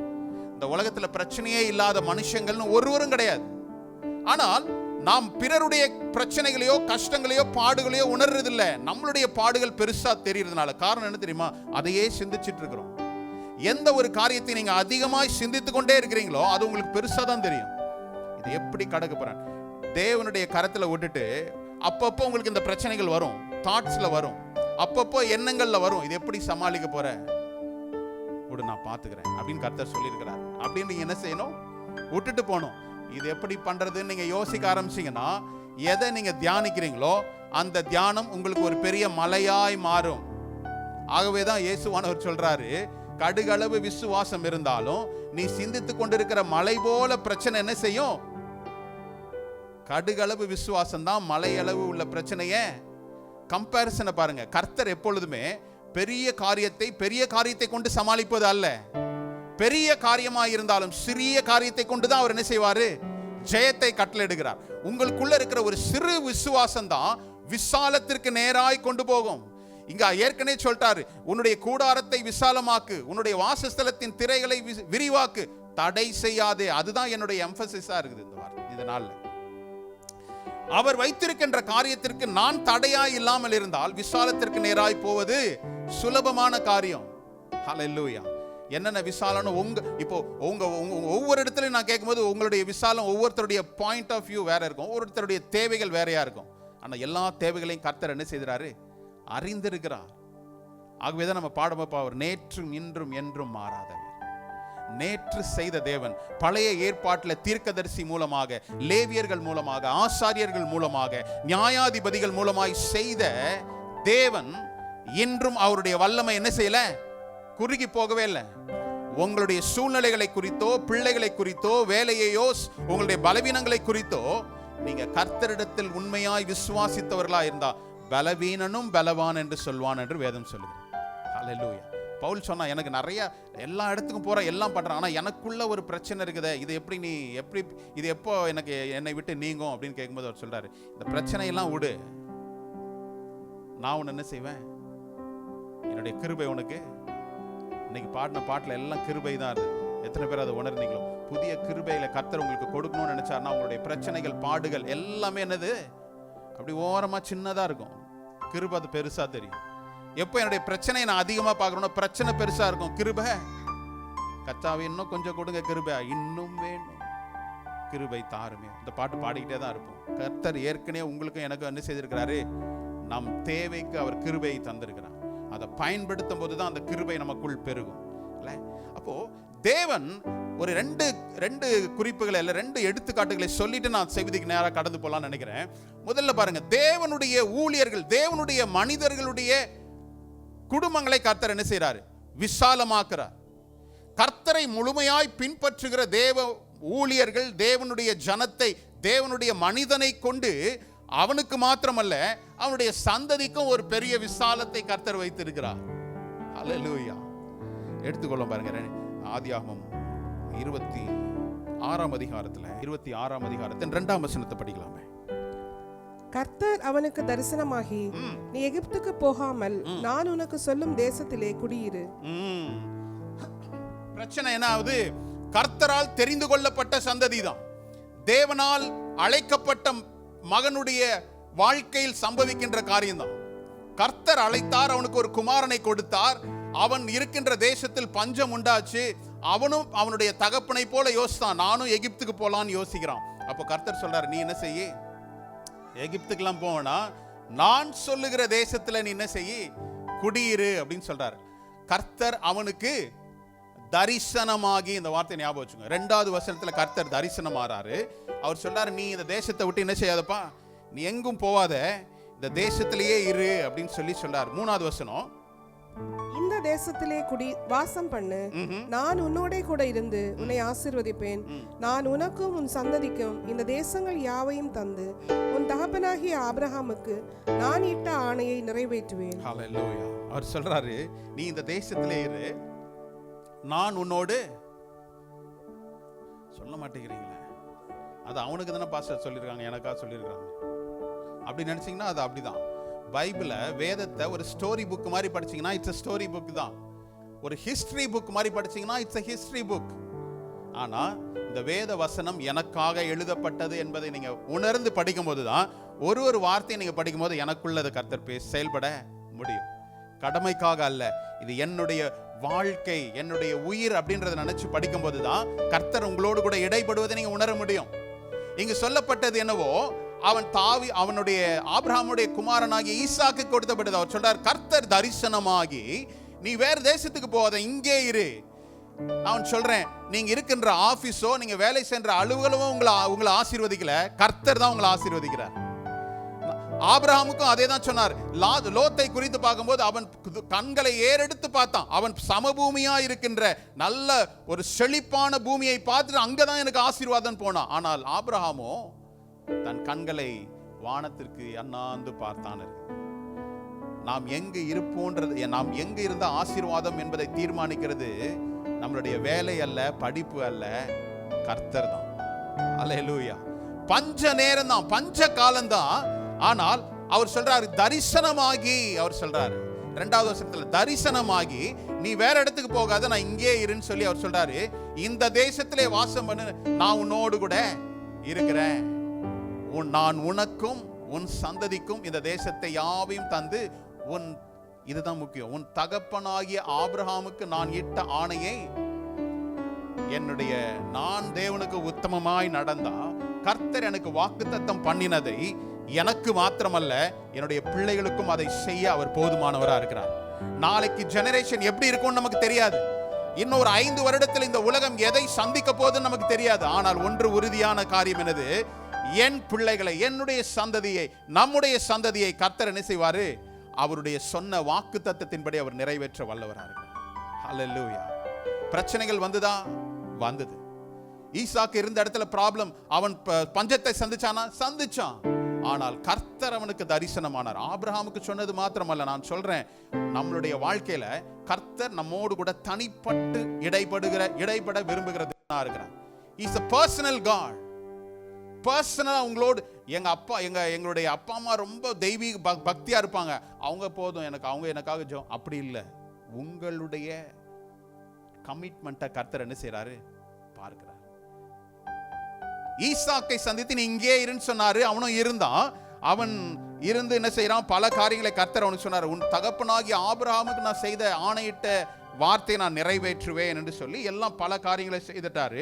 12வது வசனத்தை படிப்போம். ஈசாக்கு அந்த தேசத்தில் விதை விதைத்தான். கர்த்தர் அவனை ஆசீர்வதித்ததினால் அந்த வருஷத்தில் 100 மடங்கு பலன் அடைந்தான். ஹல்லேலூயா. இது எல்லாருக்கும் தெரிஞ்ச ஒரு சம்பவமா இருந்தாலும் கூட, தகப்பன் பெற்றோர்களுடைய வாழ்க்கை முறையை வைத்து கர்த்தர் சில ஆசீர்வாதங்களை, சில விரிவாக்கத்திற்கு நேராய் அவர்களுடைய சந்ததியை கொண்டு போறாருன்னு சொல்லி நான் உங்களோடு கூட பேச விரும்புகிறேன். ஈசாக்குக்கு கர்த்தர் தரிசனமாய் சொல்லிட்டாரு, நீ இங்கே இருப்பா, அவ்வளவுதான். 3வது வசனத்துல உன்னோட தகப்பனுக்கு நான் ஆணையிட்டு கொடுத்தது போல உன்னுடைய சந்ததி இந்த தேசத்தை கொடுப்பேன் எல்லாம் சொல்லிட்டாரு. ஆனால் 12ஆம் வசனம் வரை அவன் சந்தித்த பிரச்சனைகள் உண்டு. ஆனால் 12வது வசனத்துல மறுபடியும் சொல்றாரு, மறுபடியும் அவன் என்ன செய்யறான், அவன் தன்னுடைய தேசத்துல விதைத்தான். அந்த வருஷத்துல 100 மடங்கு. எப்படிப்பட்ட காலமா இருந்தது நான் சொல்றேன். சூழ்நிலைகளை பார்த்து நீங்க விதைச்சீங்கன்னா விதைக்க முடியாது. இந்த காலத்துல பிரச்சனைகள் எல்லாரும் சொல்றாங்க, கிரைசிஸ் எல்லா இடத்துலயும் இருக்குது. அதனால பணத்தை என்ன செய்யி, கட்டி வச்சுக்கோ அப்படின்னு சொல்றாங்க. இல்ல இதை செய்யாத, அதை செய்யாத. சூழ்நிலைகளின் நிமித்தமாய் இவன் என்ன செய்யல, தனக்கு கையில் உள்ள விதையை அவன் வைத்துக் கொள்ளவில்லை, உணவுக்காக வைத்துக் கொள்ளவில்லை. அவன் என்ன செய்தான், விதைத்தான். அந்த வருஷம்தான் 100 மடங்கு அறுவடை செய்தான். இது நிமித்தமாக என்ன நடந்தது, ஒரு சில பிரச்சனைகள் நடந்தது. அடுத்த வசனம் பாருங்களேன், 13. அவன் ஐஸ்வர்யவனாகி வர விருத்தி அடைந்து மகா பெரியவனானான். அடுத்தது, அவனுக்கு ஆட்டு மந்தையும் மாட்டு மந்தையும் அநேக பணிவிடைக்காரரும் இருந்தபடியினாலே பெலிஸ்தர் அவன் பேரில் பொறாமை கொண்டு. எப்பொழுதெல்லாம் தேவன் ஒரு பெருக்கத்தை கொடுக்கிறாரோ பிரச்சனைகளும் என்ன செய்யும், பிரச்சனையை பார்த்து நீங்க பிரச்சனையை சமாளிக்காதீங்க. நான் மறுபடியும் சொல்றேன் அந்த வார்த்தை. தேவன் நமக்கு ஒரு விரிவாக்கத்துக்கு, அவன் சொல்றான், விதைக்கிறான் 100 மடங்கு. அந்த வருடத்துல தானே ஒரு பெரிய அறுவடையை கர்த்தர் கொடுத்தார். இது நிமித்தமாய் அவன் என்ன செய்தான், பெரிய மகா பெரியவனானான். அதை பார்த்திருந்த பெலிஸ்தியர்கள் அவன் மேல் என்ன செய்தாங்களாம், பொறாமை கொண்டார்கள். பொறாமை கொண்டு என்ன செய்தாங்க, அவனுடைய தகப்பனாகிய ஆபிரகாம் தோண்டின துறவுகளை என்ன செய்தாங்க, மண்ணினால். நான் சொல்றேன், நீங்க விரிவாக்கத்திற்கு நேராய் கர்த்தர் உங்களை கொண்டு போகும்போது மனுஷர்கள் என்ன செய்வாங்க, உன் தகப்பன் நிமித்தமாய், கர்த்தர் சொன்ன வார்த்தை நினைச்சுக்கோங்க, உன் தகப்பனாகிய ஆபிரகாமுக்கு நான் கொடுத்த ஆணையின் பேரில் உன்னை நான் என்ன செய்வேன், ஆசீர்வதிப்பேன். உன்னுடைய சந்ததிக்கு இந்த தேசத்தை கொடுப்பேன். இதுதான் சொன்னார். ஆனா சத்ருவானவன் என்ன செய்வான் தெரியுமா, ஆபிரகாமுடைய துறவுகளை எல்லாம் மூடான். தேவனுடைய ஊழியக்காரன், அவனுடைய தகப்பனாகிய ஈசாக்கினுடைய தகப்பனாகிய ஆபிரகாம் செய்தது எல்லாம் என்ன செய்யறாங்க, மூடி மறைக்கிறான். சத்ருவானவன் எல்லாத்தையும் மறைக்கணும்னு நினைச்சா கூட கர்த்தர் என்ன செய்வாரு, தொடர்ந்து விரிவாக்கத்திற்கு நேராக கொடுப்பார். என்னுடைய தகப்பனுடைய தாயினுடைய ஆவிக்குரிய வாழ்க்கையினால் நான் அறுவடை செய்கின்ற காரியங்கள் ஒன்று இருந்தாலும், என்னுடைய வாழ்க்கையிலும் நான் என்னுடைய பிள்ளைகளுக்கு என்ன செய்யணும், அந்த ஆசீர்வாதத்தை வச்சுட்டு போகணுமா இல்லையா? நான் மாத்திரம் என்ஜாய் பண்ணிட்டு நீ எப்படினாலும் போ அப்படின்றது இல்லை. நான் அனுபவித்த என்னுடைய பெற்றோர்கள் நிமித்தமாய், என்னுடைய உறவினர்கள் நிமித்தமாய், ஜெபித்த வடித்த கண்ணீரின் நிமித்தமாய் நான் பலனை அனுபவிப்பதற்கு நானும் என்ன செய்யணும்? கிரியைகளை நடப்பிக்கணும். அதுதான் நான் சொல்ல வரேன். நான் ஏதோ உட்காந்துட்டு நான் பாட்டுக்கு என் இஷ்டத்துக்கு வாழ்றது கிடையாது. இங்கு சொல்லப்பட்ட காரியம் பாருங்க, அவர்கள் பொறாமை கொண்டு நிரப்பினார்கள் என்று சொல்லி பார்க்கிறோம். அடுத்தது 16வது வசனத்துல படிக்கலாம். அபிமெலேக்கு ஈசாக்கை நோக்கி, நீ எங்களை விட்டு போய்விடு, எங்களை பார்க்கில மிகவும் பலத்தவனானாய் என்றான். ஹல்லேலூயா. இங்க இன்னொரு கூட்ட ஜனம் இல்ல, அபிமெலேக்கு வந்து சொல்றான், நீ ரொம்ப பெருசா ஆயிட்டே போற, நீ என்ன செய்ய, எங்களை விட்டு போயிரு. பெருக்கத்திற்கு நேராய் கர்த்தர் சொல்லியிருக்கிறார், நான் காண்பிக்கின்ற இந்த தேசத்தில் நீ குடியிரு, இது பஞ்சமா இருந்தாலும் கூட இந்த பஞ்ச காலத்திலும் உன்னை விரிவாக்கத்திற்கு நேராய் உன்னை எக்ஸ்பேண்ட் பண்ண போறது நான் தான் சொல்றாரு. கர்த்தருடைய வார்த்தைக்கு கீழ்ப்படிந்த மகனாய் ஈசாக்கு இருக்கிறான். நல்லா கவனமா கேளுங்க, நான் சொல்ல வரத தவறா எடுத்துக்கூடாது. பெற்றோர்கள் நிமித்தமாய் பிள்ளைகள் ஆசீர்வதிக்கிறாங்க, ஆனா அந்த ஆசீர்வாதம் அந்த பிள்ளைகள் தேவனுடைய திட்டத்திற்குள் இருக்கும்போது தான் அந்த ஆசீர்வாதத்தை சுதந்திரித்துக் கொள்ள முடியும். அப்ப இங்க பார்க்கின்ற காரியம் என்னது? அவனை அபிமெலேக்கும் என்ன செய்யறான்? விரட்டும் போது என்ன செய்யறாங்க பாருங்க, 18வது வசனம். தன் தகப்பனாகிய ஆபிரகாமின் நாட்களில் வெட்டினவைகளும் ஆபிரகாம் மரித்த பின் பெலிஸ்தர் தூர்த்து போட்டவைகளுமான துறவுகளை மறுபடியும் தோண்டி தன் தகப்பன் அவைகளுக்கு இட்டிருந்த பெயர்களின்படியே அவைகளுக்கு பெயரிட்டான். மறுபடியும் அவன் என்ன செய்யறான்? தகப்பனுடைய துறவை மறுபடியும் நோன்றான். கர்த்தர் என்ன செய்யறார் தெரியுமா? தகப்பன் நிமித்தமாய் உங்களை ஆசீர்வதித்தாலும் கூட தகப்பனுடைய துறவுகள் அல்ல, உங்களுடைய கிரியைகள், உங்களுடைய இனோவேஷனை கர்த்தர் என்ன செய்யறார்? அங்கீகரிக்கிறார். பாருங்க அடுத்தது 20வது வசனத்தை பார்ப்போம். கேராரூர் மேய்ப்பர் இந்த தண்ணீர் தங்களுடையது என்று சொல்லி ஈசாக்குடைய மேய்ப்பருடைய வாக்குவாதம் பண்ணினார்கள். அவர்கள் தன்னோட வாக்குவாதம் பண்ணினபடியால் அந்த துறவுக்கு ஏசேக்கு என்று பெயரிட்டான். 19ஆம் வசனத்துல ஒரு துறவு தோன்றான், புதுசா ஒரு துறவை தோன்றான். அந்த துறவு நீர் ஊற்றை கண்ட பிற்பாடு கேராகின் மேய்ப்பர்களும் இவர்களுக்கும் ஒரு பிரச்சனை வருது. வாக்குவாதம் வந்த பிற்பாடு அவன் வாக்குவாதத்தினால் ஒரு விரிவாக்கத்தை எஸ்டாப்ளிஷ் பண்ணணும்னு நினைக்கல. நான் சண்டை போட்டு இல்ல நான் பிரச்சனை பண்ணி எனக்குரியதை நான் பெற்றுக்கொள்ளணும்னு அல்ல. கர்த்தர் உங்களுக்கு கொடுக்கணும், ஒரு எக்ஸ்பான்ஷனுக்கு உங்களை நடத்துறாரு அப்படின்னா கர்த்தருடைய கரத்திலிருந்து அதை நீங்க என்ன செய்ய முடியும்? பெற்றுக்கொள்ள முடியும். அதுதான் அவர் விரும்புகிறார். அவங்களோட சண்டை போட்டு வாதிட்டு அந்த நீரூற்றை அவன் அடையணும்னு நினைக்கல. அவன் அந்த இடத்துல என்ன செய்யறான்? ஒரு பேர் கொடுக்கிறான். என்ன பேரு? ஏசேக்குன்னு பெயரிட்டு அடுத்தது போறான். 21வது வசனம். வேறொரு துறவை வெட்டினார்கள், அதை குறித்தும் வாக்குவாதம் பண்ணினார்கள், ஆகையால் அதற்கு சித்னா என்று பெயரிட்டான். மறுபடியும் ஒரு வாக்குவாதம். ஒரு துறவை தோண்டுவது சாதாரண விஷயம் அல்ல, உழைப்பு, கிரியை. உங்களுடைய விசாலத்திற்கு நேராய் கர்த்தர் கொண்டு போறாருன்னா என்னுடைய கிரியை கர்த்தருடைய வார்த்தைக்கு நேராய் அமைந்திருக்கும்படி நான் செய்யற ஒவ்வொரு செயலுக்கும் கர்த்தர் ஒரு பெருக்கத்தை கொடுக்கிறார். ஒருவேளை அந்த பெருக்கத்தை நான் சுதந்திரிக்க முடியாதபடி சத்ரு என் கையிலிருந்து தட்டி பறிக்கலாம். சோர்ந்து போகாதீங்க. கர்த்தர் உங்களை பெருக செய்யணும்னு நினைச்சிட்டாருன்னா அவருக்கு 1000 வழிகள் இருக்கு. கர்த்தர் என்னை உருவாக்கணும், கர்த்தர் என்னை ஆசீர்வதிக்கணும்னா ஆயிரக்கணக்கான வழிகள் அவருக்கு உண்டு. நமக்கு ஏதோ ஒரு சில வழியை பார்த்து நாம் ஓடிக்கொண்டே இருக்கிறோம். இங்க நடந்த காரியம் என்னது? 2 முறை அவன் புதிதாய் ஒரு துறவுகளை தோன்றான். தகப்பனுடைய துறவுகளை மறுபடியும் அவன் என்ன செய்யல? ரெனோவேட் பண்ணல, புதுசா தோன்றான்.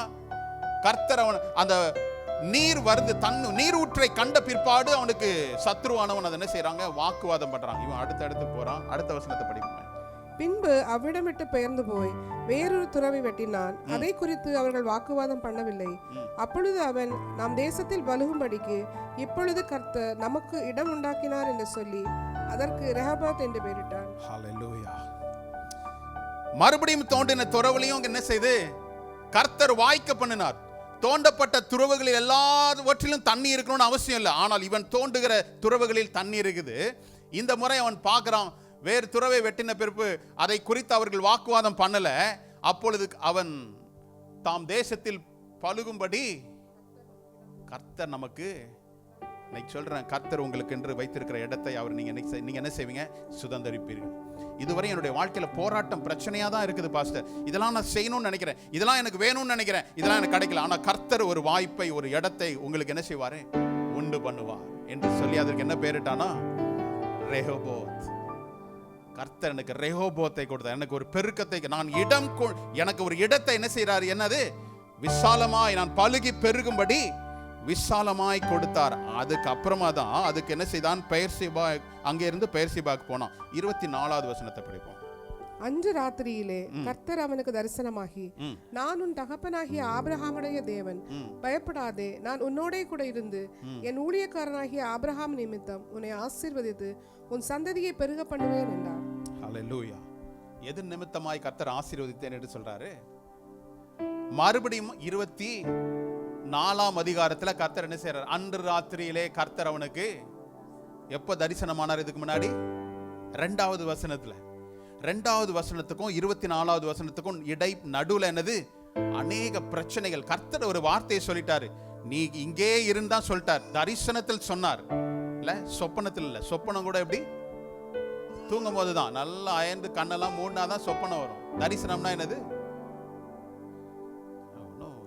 மறுபடியும் அப்படியே முறிச்சு பார்க்கறது பார்த்தா எனக்கே பயமா. நான் கண்களை திறந்திருக்கும் போது பார்க்கறதான் தரிசனம். உங்க தரிசனம் எனக்கு கிடைச்சதுப்பா அப்படின்னு சொல்றோம்ல. தரிசனம் என்பது கண்கள் விழித்திருக்கும் போது. 2வது வசனத்துல சொன்ன தேவன் மறுபடியும் அவன் எத்தனையோ பாடுகளை அனுபவித்த பிற்பாடு மறுபடியும் தரிசனம். ஆனால் அவனுடைய செயல்பாடை நிறுத்தினான். அதுதான் சொல்றேன், விசாலம் என்பது ஒரு நிகழ்ச்சியோ இல்ல ஒரு சம்பவம் அல்ல. விசாலம் என்பது ஒரு செயல்பாடு, ஒரு ப்ராசஸ். என்ன ஒரு எக்ஸ்பான்ஷனுக்கு நேரா கர்த்தர் நடத்தி கொண்டு போறாருன்னா அது ஒரு ப்ராசஸ். என்ன செய்யறாரு? ஒருவனை உருவாக்கிக்கிட்டே இருக்கிறார். உடைபடாத எந்த மனுஷனும் உருவாக முடியாது. கண்ணீரின் பாதையில போகாத எந்த மனுஷனும் மகிழ்ச்சியை என்ன செய்ய முடியாது. ஒருவேளை அந்த உலகம் கொடுக்கும் மகிழ்ச்சி கொஞ்சம் இருக்கும், ஆனா கர்த்தரில் மகிழ்வது வேறு, கர்த்தரின் பேரில் மகிழ்ச்சி அடைவது வேறு. நான் உடைக்கப்பட்டால் தான் கர்த்தர் என்னை உருவாக்குவார். உருவாக்கிய பிற்பாடு தான் விசாலத்திற்கு நேராக என்னை கண்டு என்ன செய்யறாரு? கொண்டு செல்றார். அப்ப இங்க பார்த்த காரியம் பாருங்க. மறுபடியும் அவர் 24வது வசனத்துல சொல்றாரு, தரிசனமாகி, நான் உன் தகப்பனாகிய ஆபிரகாமுடைய தேவன், பயப்படாதே, நான் உன்னோடு கூட இருந்து உன் ஊழியக்காரனாகிய என் ஊழியக்காரனாகிய ஆபிரகாம் நிமித்தமாய், எது நிமித்தமாய் ஆசீர்வதிக்கிறாரு? அவனுடைய தகப்பன நிமித்தமாய் அவனுக்கு ஒரு ஆசீர்வாதத்தை கொடுக்கிறார். உன் சந்ததியை பெருக பண்ணுவேன். ஹல்லேலூயா. ஏன் இதை முன்னாடியே அவர் சொல்லல, இல்ல செய்யல? என்னை உருவாக்குவதற்கு அவர் தரிசனமாகி சில இன்ஸ்ட்ரக்ஷன் கொடுக்கிறார். யாருக்கெல்லாம் கர்த்தருடைய வார்த்தை உண்டாயிருக்குது, கர்த்தர் எனக்கு எதுவுமே பேசல பாஸ்டர், எதுவுமே எனக்கு சொல்ல மாட்டேங்கிறார் அப்படின்னு நீங்க சொல்றவங்களா இருந்தா நம்ம வேதத்தை இன்னும் சரியா புரிந்து படிக்கலன்னு அர்த்தம். வேதத்தை படிப்பதோடு அல்ல, வேதத்தை, அதுக்கு தான் ரீடிங் அண்ட் ஸ்டடிங், ரெண்டுத்துக்கும் உள்ள வித்தியாசம். பைபிள் படிப்பது ஒன்று, கற்பது ஒன்று. நீங்க வேதத்தை படிக்கிறத நிறுத்தி அடுத்தது நான் ஸ்டடிக்கு நேரா போகும்போது தான் கர்த்தர் என்ன செய்வார்? உருவாக்குவார். அப்போ இவனுக்கு சொன்ன காரியம் என்னது? உன் தகப்பனாகிய என் ஊழியக்காரனாகிய ஆபிரகாமின் நிமித்தமாய் உன்னை ஆசீர்வதிக்கிறேன், உன் சந்ததியை பெருக பண்ணுகிறேன். இந்த காலை வேளையில சொல்றேன், பெற்றோர்களுடைய ஜெபம், உங்களுக்கு ஆவிக்குரிய தகப்பன் பெற்றோர்கள் தாய் இருந்தானா you are so blessed. ஆனால் அது மாத்திரம் போதாது. அடுத்தது நான் தான் சொல்ல வரேன், என் தாய் தகப்பன் நல்லா ஒரு ஜெப வீரர்களா இருந்தா எனக்கு அது பயனளிக்குமா? ஒரு அளவுக்கு பயனளிக்கும். எப்ப தெரியுமா? நானும் தேவனுடைய திட்டத்திற்கு நேராய் என்னை நான் அலைன் பண்ணிக்கிட்டேன்னா கர்த்தர் என்னை என்ன செய்ய முடியும்? விரிவாக்கத்திற்கு நேராக என்னை கொண்டு செல்ல முடியும். இல்ல, தகப்பனாகிய என் ஊழியக்காரனாகிய ஆபிரகாம் நிமித்தமாய் நான் உன்னை ஆசீர்வதிக்கிறேன்னு சொல்லி அவர் என்ன செய்யறாரு? ஒரு பெரிய ஆசீர்வாதத்தை அவர் செய்தார் என்று சொல்லி பார்க்கிறோம்ல. அதுக்கப்புறம் 25வது வசனம் பாருங்க. அங்கே அவன் ஒரு பலிபீடத்தை கட்டி கர்த்தருடைய நாமத்தை தொழுது கொண்டு அங்கே தன் கூடாரத்தை போட்டான். அவ்விடத்தில் ஈசாக்கின் வேலைக்காரர் ஒரு துறவை வெட்டினார்கள். அல்லேலூயா. எஜமான் தேவனை சார்ந்து இருக்கிறபடினால இவன் கை வைக்கின்ற காரியங்களில் எல்லாம் கர்த்தருடைய கரம் இருக்கிறது என்பதை யார் அறிந்தார்கள்? இவன் சொல்ல வேலைக்காரங்க போயிட்டாங்க. அவன் போய் இன்னொரு இடத்துல கூடாரத்தை போட்டான். ஆனால் கூடாரத்தை போட்ட இடத்துல அந்த வேலைக்காரர்கள் எல்லாம் பக்கத்துல போய் என்ன செய்தாங்க? இன்னொரு துறவை தோண்டாங்க. அங்கே என்ன செய்து? அல்லேலூயா. இப்போ நமக்கு நிறைய டெக்னிக்ஸ்லாம் இருக்குதுல்ல, எந்த இடத்துல நீர்மட்டம் இருக்குன்ற பார்க்கறதுக்கு அநேக டெக்னாலஜி டெவலப் ஆயிடுச்சு. இந்த இடத்துல நோண்டா, இந்த இடத்துல போர் போட்டா தண்ணி வந்துடும், இந்த இடத்துல தண்ணி வராது. எல்லாம் என்ன செய்யறோம்? நம்ம டெக்னாலஜி யூஸ் பண்றோம். அந்த காலத்துல அப்படிலாம் கிடையாது. தோண்டி பார்த்துட்டு இல்லைன்னா இன்னொரு இடத்த தோண்டணும். ஆனா இவர்கள் தோண்டுகிற இடங்களில் கர்த்தர் என்ன செய்தாரு? ஒரு பெருக்கத்தை கர்த்தர் வைத்திருந்தார். நீரூற்றை கர்த்தர் வைத்திருந்தார். வாழ்வாதாரமே நீர் தான். வேர் there is water there is life. அந்த காலத்துல இப்போ இங்க இருக்கிற நம்ம இங்க பாலைவனம்ன்ற பேர்ல நம்ம இருக்கிறோம். ஆனா நம்ம எப்படி இருக்கிறோம்? எப்பயுமே எலக்ட்ரிசிட்டி, எப்பயுமே டேப்பை திறந்தா தண்ணி தான், சுவிட்சை போட்டா லைட்டு தான் இல்லை. இன்னும் நம்ம ஊர்ல கூட அந்த மாதிரி இன்னும் ஃபுல்லா சில கிராமங்கள் எல்லாம் இல்லை. ஆனா அந்த நாட்களில எங்க தண்ணீர் ஊற்று இருக்குதோ அங்கதான் ஒரு ஒரு ஒரு கம்யூனிட்டி பில்ட் ஆகும், அங்கதான் ஒரு சமூக கட்டமைப்பு உருவாகும். தண்ணியை பேஸ் பண்ணி தான் வாழ்க்கையை அங்க என்ன செய்யறாங்க. அப்போ அதே போல இவர்கள் போற இடங்களில கர்த்தர் ஒரு நீரூற்றை கொடுக்கிறார். பெற்றோராகிய தேவனுடைய ஊழியக்காரனாகிய ஆபிரகாமின் நிமித்தமாய் ஈசாக்குக்கு ஒரு ஆசீர்வாதத்தை கர்த்தர் கொடுத்தார். நான் மறுபடியும் சொல்றேன், நல்லா புரிந்து கொள்ளணும். ஈசாக்கு தேவனுக்கும் அவனுடைய பெற்றோருக்கும் கீழ்ப்படியாத ஒரு மகனாய் இருந்தால் கர்த்தர் இந்த ஆசீர்வாதத்தை வச்சிருப்பாரா? கண்டிப்பா இல்லை, கண்டிப்பா கிடையாது. எப்படி நான் உறுதியா சொல்ல முடியும் பாருங்களேன். இன்னொரு சம்பவத்தை எடுத்துக்கலாம். 1 ராஜாக்கள் 11ஆம் அதிகாரம் 11ஆம் வசனத்திலிருந்து 12ஆம் வசனம். ஆகையால் கர்த்தர் சாலமோனை நோக்கி, நான் உனக்கு கட்டளையிட்ட என் உடன்படிக்கையையும் என் கட்டளைகளையும் நீ கைக்கொள்ளாமற் போய் இந்த காரியத்தை செய்தபடியினால் ராஜ்யபாரத்தை உன்னிடத்திலிருந்து பிடுங்கி அதை உன் ஊழியக்காரனுக்கு கொடுப்பேன். ஆகிலும் உன் தகப்பனாகிய தாவீது நிமித்தம் நான் அதை உன் நாட்களிலே செய்வதில்லை, உன் குமாரனுடைய கையிலிருந்து அதை பிடுங்குவேன். என்னது? யாருடைய சாலமோன்? யாருடைய குமாரன்? தாவீது. தேவனுடைய இருதயத்திற்கு ஏற்றவனா இருக்கிறான், தேவனுக்கு ரொம்ப நெருக்கமா இருக்கிறான். கர்த்தரே சொல்றாரு, தாவீது என்னுடைய இருதயத்திற்கு ஏற்ற மகன் தான். ஆனால் அது நிமித்தமாய் அவனுடைய குமாரனையும் அவனுடைய சந்ததியையும் நான் என்ன செய்ய முடியாது. இங்க சொல்லப்பட்ட காரியம், நான் இதுக்கு முன்னாடி வசனம் போங்க, 11ஆவது வசனம். ஆகையால் கர்த்தர் சாலமோனை நோக்கி, நான் உனக்கு கட்டளையிட்ட என் உடன்படிக்கையையும் என் கட்டளைகளையும் நீ. அப்போ பிதாக்களுடைய சுதந்திரத்தை நான் சுதந்திரித்துக் கொள்வதற்கு தேவனுடைய கட்டளைகளையும் உடன்படிக்கையும் நான் என்ன செய்ய வேண்டியதா இருக்குது, கை கொள்ள வேண்டியதா இருக்குது. கர்த்தர் ஒரு விசாலத்திற்கு நேராக என்னை கொண்டு செல்வதற்கு கர்த்தருடைய உதவி எனக்கு அவசியமா இருக்குது. அப்போ அவருடைய நிபந்தனை, அந்த கட்டளைகளையும் கற்பனைகளையும் உடன்படிக்கையும் கை கொள்ளுகிறவனுக்கு கர்த்தர் என்ன செய்றார்? விசாலத்தை கொடுக்கிறார். ஏன் சாலமோன் அதை புரிந்து கொள்ள? நான் ஏற்கனவே அதான் சொன்னேன். தாவீது ஒரு ஆடு மேய்ப்பனாய் இருந்து அவன் அநேக பாடுகளையும் பிரச்சனைகளையும் ஃபேஸ் பண்ணதுனால ராஜ்யத்தை நடத்துவதற்கு என்னுடைய பலன் போதாது, கர்த்தரை சார்ந்திருக்கணும்னு அவன் முழுமையாய் நம்பினதுனால கர்த்தர் அவன் நாட்களில இஸ்ரவேல் ராஜ்யத்தை ஸ்திரப்படுத்தினார். ஆனா சாலமோன் அப்படி இல்லை. பிறக்கும் போதே எப்படி? born with a diamond spoon தான், சில்வர்லாம் கிடையாது. அவன் பெரிய ஒரு செல்வந்த, எந்த கஷ்டமே இல்லை, ஒரு கஷ்டமும் அறியாது இருந்ததுனால அவன் தன் இஷ்டத்துக்கு வாழ்ந்தான். நல்லா யோசிச்சு பாருங்க, கர்த்தர் இதுவரையும் இல்லாத ஒரு ஞானத்தை, இதுவரையும் முன்னாடியும் பின்னாடியும் இருக்க போறதில்லப்பா, உனக்கு அவ்வளவு ஞானத்தை கொடுக்குறேன்னு சொல்றாரு. ஆனால் அவ்வளவு ஞானத்தை பெற்றவன் கூட அவன் என்ன செய்தான்? தேவனுடைய உடன்படிக்கையும் கற்பனைகளையும் கை கொள்ள முடியாமல் போனுச்சு. பார்த்தாங்க, ஏன்? அவனுடைய வாழ்க்கையில கஷ்டம்னா என்னன்னே நான் கண்டதே இல்லை அப்படின்றதுனால. அப்போ தேவனுடைய திட்டத்திற்கு என்னுடைய பிதா, என்னுடைய தகப்பன், என்னுடைய தாய் தேவனிடத்தில் மிகவும் நெருங்கி இருந்ததுனால கர்த்தர் என்னை ஆசீர்வதிப்பார்னு நம்ம எஸ்கேப் ஆக முடியாது. நானும் என்ன செய்யணும்? பிள்ளைகளும் தேவனுடைய வார்த்தையின் பெயரில், வார்த்தையின் பால் பற்றுள்ளவர்களாக இருந்தாதான் கர்த்தர் இந்த காரியங்களை என்ன செய்ய முடியும்? செயல்படுத்த முடியும். ஹல்லேலூயா. அதை ஒருவரும் என்ன செய்ய முடியாது? தடை செய்ய முடியாது. ஹல்லேலூயா. அதனால அவர் சொல்றாரு, இருந்தாலும் நான் என்ன செய்றேன்? தாவீதுக்கு நான் கொடுத்த இந்த வாக்கின்படியே நான் உன்னுடைய நாட்களில் நான் இதை செய்யல. அந்த வசனத்தை, அடுத்த வசனத்தை படிப்போமே. ஆகிலும் உன் தகப்பனாகிய தாவீது நிமித்தம் நான் அதை உன் நாட்களிலே செய்வதில்லை, உன் குமாரனுடைய கையினின்று அதை பிடுங்குவேன். உன்னோட நாட்களை நான் அதை செய்யல, ஆனா நான் என்ன செய்யறேன்? உன்னுடைய குமாரனுடைய நாட்களில் நான் அதை என்ன செய்வேன்? செய்ய போறேன் அப்படின்னு சொல்லி தீர்மானிக்கிறார். சரி, இதெல்லாம் பெற்றோர்கள்னால வருகிற ஆசீர்வாதம். அப்ப எனக்கு எந்த இதுவும் கிடையாதா? நான் ஒருவேளை என்னுடைய தாய் தகப்பன் ஆபிரகாமை போல இல்லை, தாவீதை போல இல்லை, அவங்களும் சாதாரண ஒரு மக்கள் தான். அப்ப எனக்கு அந்த ஆசீர்வாதம் கிடைக்காதா? எனக்கு ஒரு எக்ஸ்பேன்ஷன் கர்த்தர் வைக்கலையா? வைத்திருக்கிறார். ஹல்லேலூயா.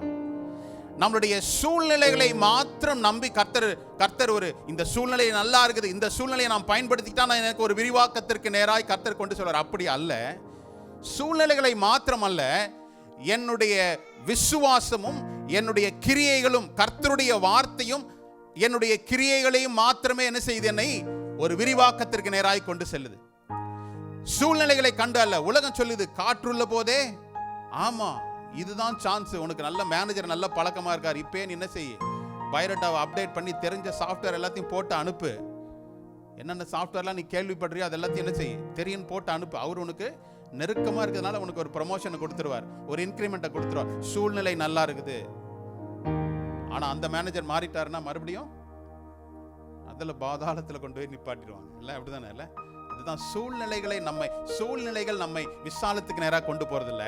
கர்த்தருடைய வார்த்தையும் அதன்படி நான் செய்கின்ற கிரியையும் தான் கர்த்தர் என்ன செய்யறாரு, ஒரு விரிவாக்கத்திற்கு நேராய் கொண்டு செல்றார். பாருங்களேன், எடுத்துக்கொள்வோம். லூக்கா 5ஆம் அதிகாரம் முதல் வசனத்தை படிக்கலாம். பின்பு அவர் கெனசரேத்துக்கு கடலருகே நின்றபோது திரளான ஜனங்கள் தேவ வசனத்தை கேட்கும்படி அவரிடத்தில் நெருங்கினார்கள். சரி. அப்பொழுது கடற்கரையிலே நின்று 2 படகுகளை கண்டார். மீன் பிடிக்கிறவர்கள் அவைகளை விட்டு இறங்கி வலைகளை அலசிக் கொண்டிருந்தார்கள். போதும். தேவன் இயேசு அவருடைய சீஷர்களை முதலாவது தெரிந்தெடுப்பை கர்த்தர் இயேசுவானவர் என்ன செய்றார். அவர் போய் பார்க்கும்போது ஒரு கடல் அருகே வந்து நிற்கிறார், கரை அருகே வந்து நிற்கிறாரு. 2 படகுகளை காண்றாரு. மீன் பிடிக்கிறவர்கள் அவைகள் என்ன செய்ய, இறங்கி வலைகளை அலசி கொண்டிருக்கிறாங்க. ஹல்லேலூயா. அடுத்த வசனம். அப்பொழுது அந்த படகுகளில் ஒன்றில் ஏறினார். அது சீமோனுடையதாக இருந்தது. அதை கரையிலிருந்து சற்றே தள்ளும்படி அவனை கேட்டுக்கொண்டு அந்த படவில் உட்கார்ந்து ஜனங்களுக்கு போதகம் பண்ணினார். தேவன் ஒரு மனுஷனை தெரிந்து இல்ல அழைப்பதற்கு முன்பதாக ஒரு வார்த்தை என்ன செய்றாரு, நமக்கு ஒரு விசாலத்தை கர்த்தர் வைத்திருக்கிறார்னா முதல்ல அவர் சொல்லக்கூடிய காரியம் என்னது, அவர் வார்த்தைகளை பேசுகிறார். பேதுரு சீமோனை பார்த்து சொல்றாரு, அந்த ஒரு படகுல ஏறாரு, அது சீமோனுடைய படகு. ஆக்சிடென்ட்டா ஏறினாரா? நிறைய அங்க ஃபர்ஸ்ட் என்ன சொல்லப்படுற, அப்பொழுது அந்த படகுகளில், ஆமா, அப்ப என்ன அர்த்தம், நிறைய படகு இருந்திருக்கு. ஆக்சிடென்ட்டா சீமோனுடைய படகுல ஏறிட்டாரா? இல்ல. ஏன் தெரியுமா? அதற்கு முன்பதாக அவர் ஜெபித்தார்ன்றது. மலையில் ஏறி ஜெபித்து கீழே இறங்கி அதுக்கப்புறமா சீஷர்களை தெரிந்தெடுத்துக் கொள்கிறார். இன்னைக்கு உங்களை அழைச்சிருக்கிறார்னா, கர்த்தர் உங்களை தெரிந்து கொண்டிருக்கிறார்னா, இட்ஸ் நாட் an ஆக்சிடென்ட். எதர்ச்சியா ஒருத்தரை பார்த்த பாஸ்டர், அவர் எனக்கு ஒரு வார்த்தை சொன்னார், அவர் என்ன இந்த சர்ச்சுக்கு கூட்டு வந்தாரு. எதர்ச்சியா காரியம் இல்ல. It's not coincident or it's not an accident. It's a purpose. It's a divine connection. உங்களுடைய வாழ்க்கையில கர்த்தர் ஒரு வார்த்தையை தெரிந்து கொள்ளும்படி உங்களோடு கூட பேசினார்னா அந்த வார்த்தைக்கு ஒரு நோக்கம் உண்டு. அதை நல்லா புரிஞ்சுக்கோங்க. வேதத்தை நீங்க படிக்கும்போது சும்மா ஏதோ நீங்க படிக்கல. இந்த வார்த்தையை கர்த்தர் உங்களுக்கு அருளுகிறார் என்றால் அதற்கு ஒரு நோக்கம் உண்டு. அந்த நோக்கம் என்ன தெரியுமா? செயல் ப்ராசஸ் ஆரம்பிச்சாதான் அதனுடைய டெஸ்டினியை கொண்டு போய் சேரும். ப்ராசஸே ஆகாம நான் என்ன செய்ய முடியாது, டெஸ்டினிக்கு போக முடியாது. இங்க இருந்து நான் கார்ல உட்காரவே மாட்டேன், ஆனா நான் துபாய் போகணும் அப்படின்ற மாதிரி இருக்குது. சிலருடைய வாழ்க்கை அப்படிதான் இருக்குது. கர்த்தர் என்னை ஆசீர்வதிக்கணும், நான் உன் மேல ரொம்ப நேசமா இருக்கிறேன், ஆனா ஒரு செயல்பாடும் கிடையாது. காருக்குள்ள ஏறுறது கிடையாது, உட்காந்து பயணிக்கணும்னு எனக்கு பயணம் பண்ணினாலே எனக்கு பிடிக்காது. கார்ல ஏறினாலே எனக்கு தலை சுத்தம், வாந்தி வரும். ஆனா நான் துபாய் போகணும், நடக்குமா? ப்ராசஸ் இல்லாமலே, ஜர்னி இல்லாமலே, பயணப்படாமலே நான் டெஸ்டினிக்கு போய் சேரணும்னா முடியாது. அப்போ கர்த்தர் ஒரு அழைப்பை கொடுப்பதற்கு முன்பதாக வார்த்தையை அருளுகிறார். நீங்க வேதத்தை படிக்கும் போது இந்த ஒரு தெளிவோடு கூட பாருங்க, இன்று கர்த்தர் எனக்கு வைத்திருக்கிற மன்னா எது. வேகமா படிக்கணும்னு சொல்ல, இந்த வருஷத்துக்குள்ள பைபிளை முடிக்கணும்னு சொன்னாங்க, நான் கட்ட கட்ட கட்ட கட்ட இப்படி படிச்சுட்டு போறது நமக்கும் ஆதாயம் இல்லை, கர்த்தருக்கும் ஆதாயம் இல்லை. அப்படி இல்லை, அழகா சமைச்சு வைக்கிறீங்க வீட்டில், ரொம்ப டேஸ்டி ஃபுட், ரொம்ப சிரமப்பட்டு சமைச்சு வைக்கிறீங்க.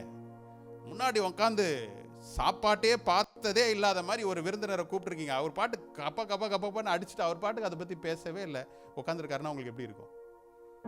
ஒரு வார்த்தை கூட சொல்ல மாட்டேங்கிறாரு. எவ்வளோ கஷ்டப்பட்டு டைம் எடுத்து செஞ்சுவேன். யோசிப்பீங்களா இல்லையா? நீங்களா யோசிக்கிற மாதிரி இல்லை. ஆர்டர் எல்லாம் ஜொமாட்டோ பாஸ்டர், 50% ஆஃப் எல்லாம் வந்துருச்சு, ஆர்டர் பண்ண கொண்டு வர யார் செஞ்சா என்ன, அப்படி யோசிக்கிற மாதிரி இருக்குது இல்லை? பயணப்படாமல் ஒரு இடத்தை எப்படி நம்ம அடைய முடியாதோ அதே போல கர்த்தருடைய வார்த்தையை நான் உள்வாங்கி கொள்ளாமல், இவனுக்கு ஏதோ சீமோனுக்கு எதர்ச்சியாய் கர்த்தர் அவனுடைய படகுல ஏறல. கர்த்தர் யாரை அழைக்கணும் என்பதை அவர் முன்னாடி இரவில் அவர் ஜெபித்து என்ன செய்தாரு, அவர் மலையிலிருந்து இறங்கி வந்துதான் முதலாவது சீஷனை அழைக்கிறார். பேதுரு, அந்திரேயா, யாக்கோபு, யோவான் இவங்க எல்லாரும் என்ன செய்யறாரு, தெரிந்தெடுத்துக் கொள்ளுகிற ஒரு பணியில இருக்கிறார். அதுக்கு முன்பதாக என்ன செய்யறாரு, அந்த படகு சீமோனுடையதா இருந்தது, அதை கரையிலிருந்து சற்று தள்ளும்படி அவனை கேட்டுக்கொண்டு அந்த படகுல என்ன செய்தான், அவர் என்ன செய்தாரு, உட்கார்ந்து ஜனங்களுக்கு ஹல்லேலூயா. நல்லா யோசிச்சு பாருங்க. முதல் 2 வசனத்துல பார்த்தோம், படகுல இருந்து ஒன்னும் கிடைக்கல, வலைகளை அலசிக்கொண்டு, அப்படிதான் போட்டதுல வலைகளை அலசி கொண்டிருந்தார்கள். அப்ப பார்த்து சொல்றாரு, உங்களுடைய மனநிலை என்னவா இருக்கும்? இப்பதான் நாள் ஃபுல்லா கஷ்டப்பட்டு ஒன்னும் கிடைக்கலன்ற வலையை அலசிக்கிட்டு இருக்கிறோம், ஒன்னும் கிடைக்கல, ஃபெயிலியர். நீங்க மறுபடியும் அதை கொண்டு போய் தள்ளுன்றீங்க. நம்மளுடைய வாழ்க்கையில் அப்படிதான். கர்த்தர் சில வார்த்தைகளை சொல்றாருன்னா நம்மால முடியாததை அவர் சொல்லல. ஆனா கடினமான காரியங்களா இருக்கலாம், ஆனால் அது சாத்தியமான காரியம். இந்த வார்த்தையை நல்லா ஞாபகம் வச்சுங்க. சில நேரம் இது ரொம்ப கடுமையா இருக்குது பாஸ்டர், அவர் வார்த்தை இப்படி சொல்றாரு, ஆனா நான் சந்திக்கின்ற சூழ்நிலை கடுமையா இருக்குது. சூழ்நிலைகளை பார்க்காதீங்க, கர்த்தருடைய வார்த்தையை பாருங்க. அவர் சொன்ன காரியம் என்ன தெரியுமா, வலைகளை அவர்களே அலசிட்டு இருக்கிறாங்க. அவர் கரெக்டா யாரு படகுல மீன் கிடைக்கலையோ அந்த படகுல தான் ஏறி உட்கார்ந்து சொல்றாரு, நீ கொஞ்சம் உள்ள கொஞ்சம் தள்ளுப்பா அப்படின்றாரு. அவனுக்கு எவ்வளவு இருந்திருக்கும்ல. ஆனால் அவனுடைய வார்த்தையை கேட்டதுனால தள்ளி அவர் என்ன செய்தாரு, போதகம் பண்ணார். இன்னைக்கு உங்களுக்கு சொல்றேன், ஒரு பெருக்கத்திற்கு முன்பதாக ஒரு நெருக்கடி இருக்கதான் செய்யும்.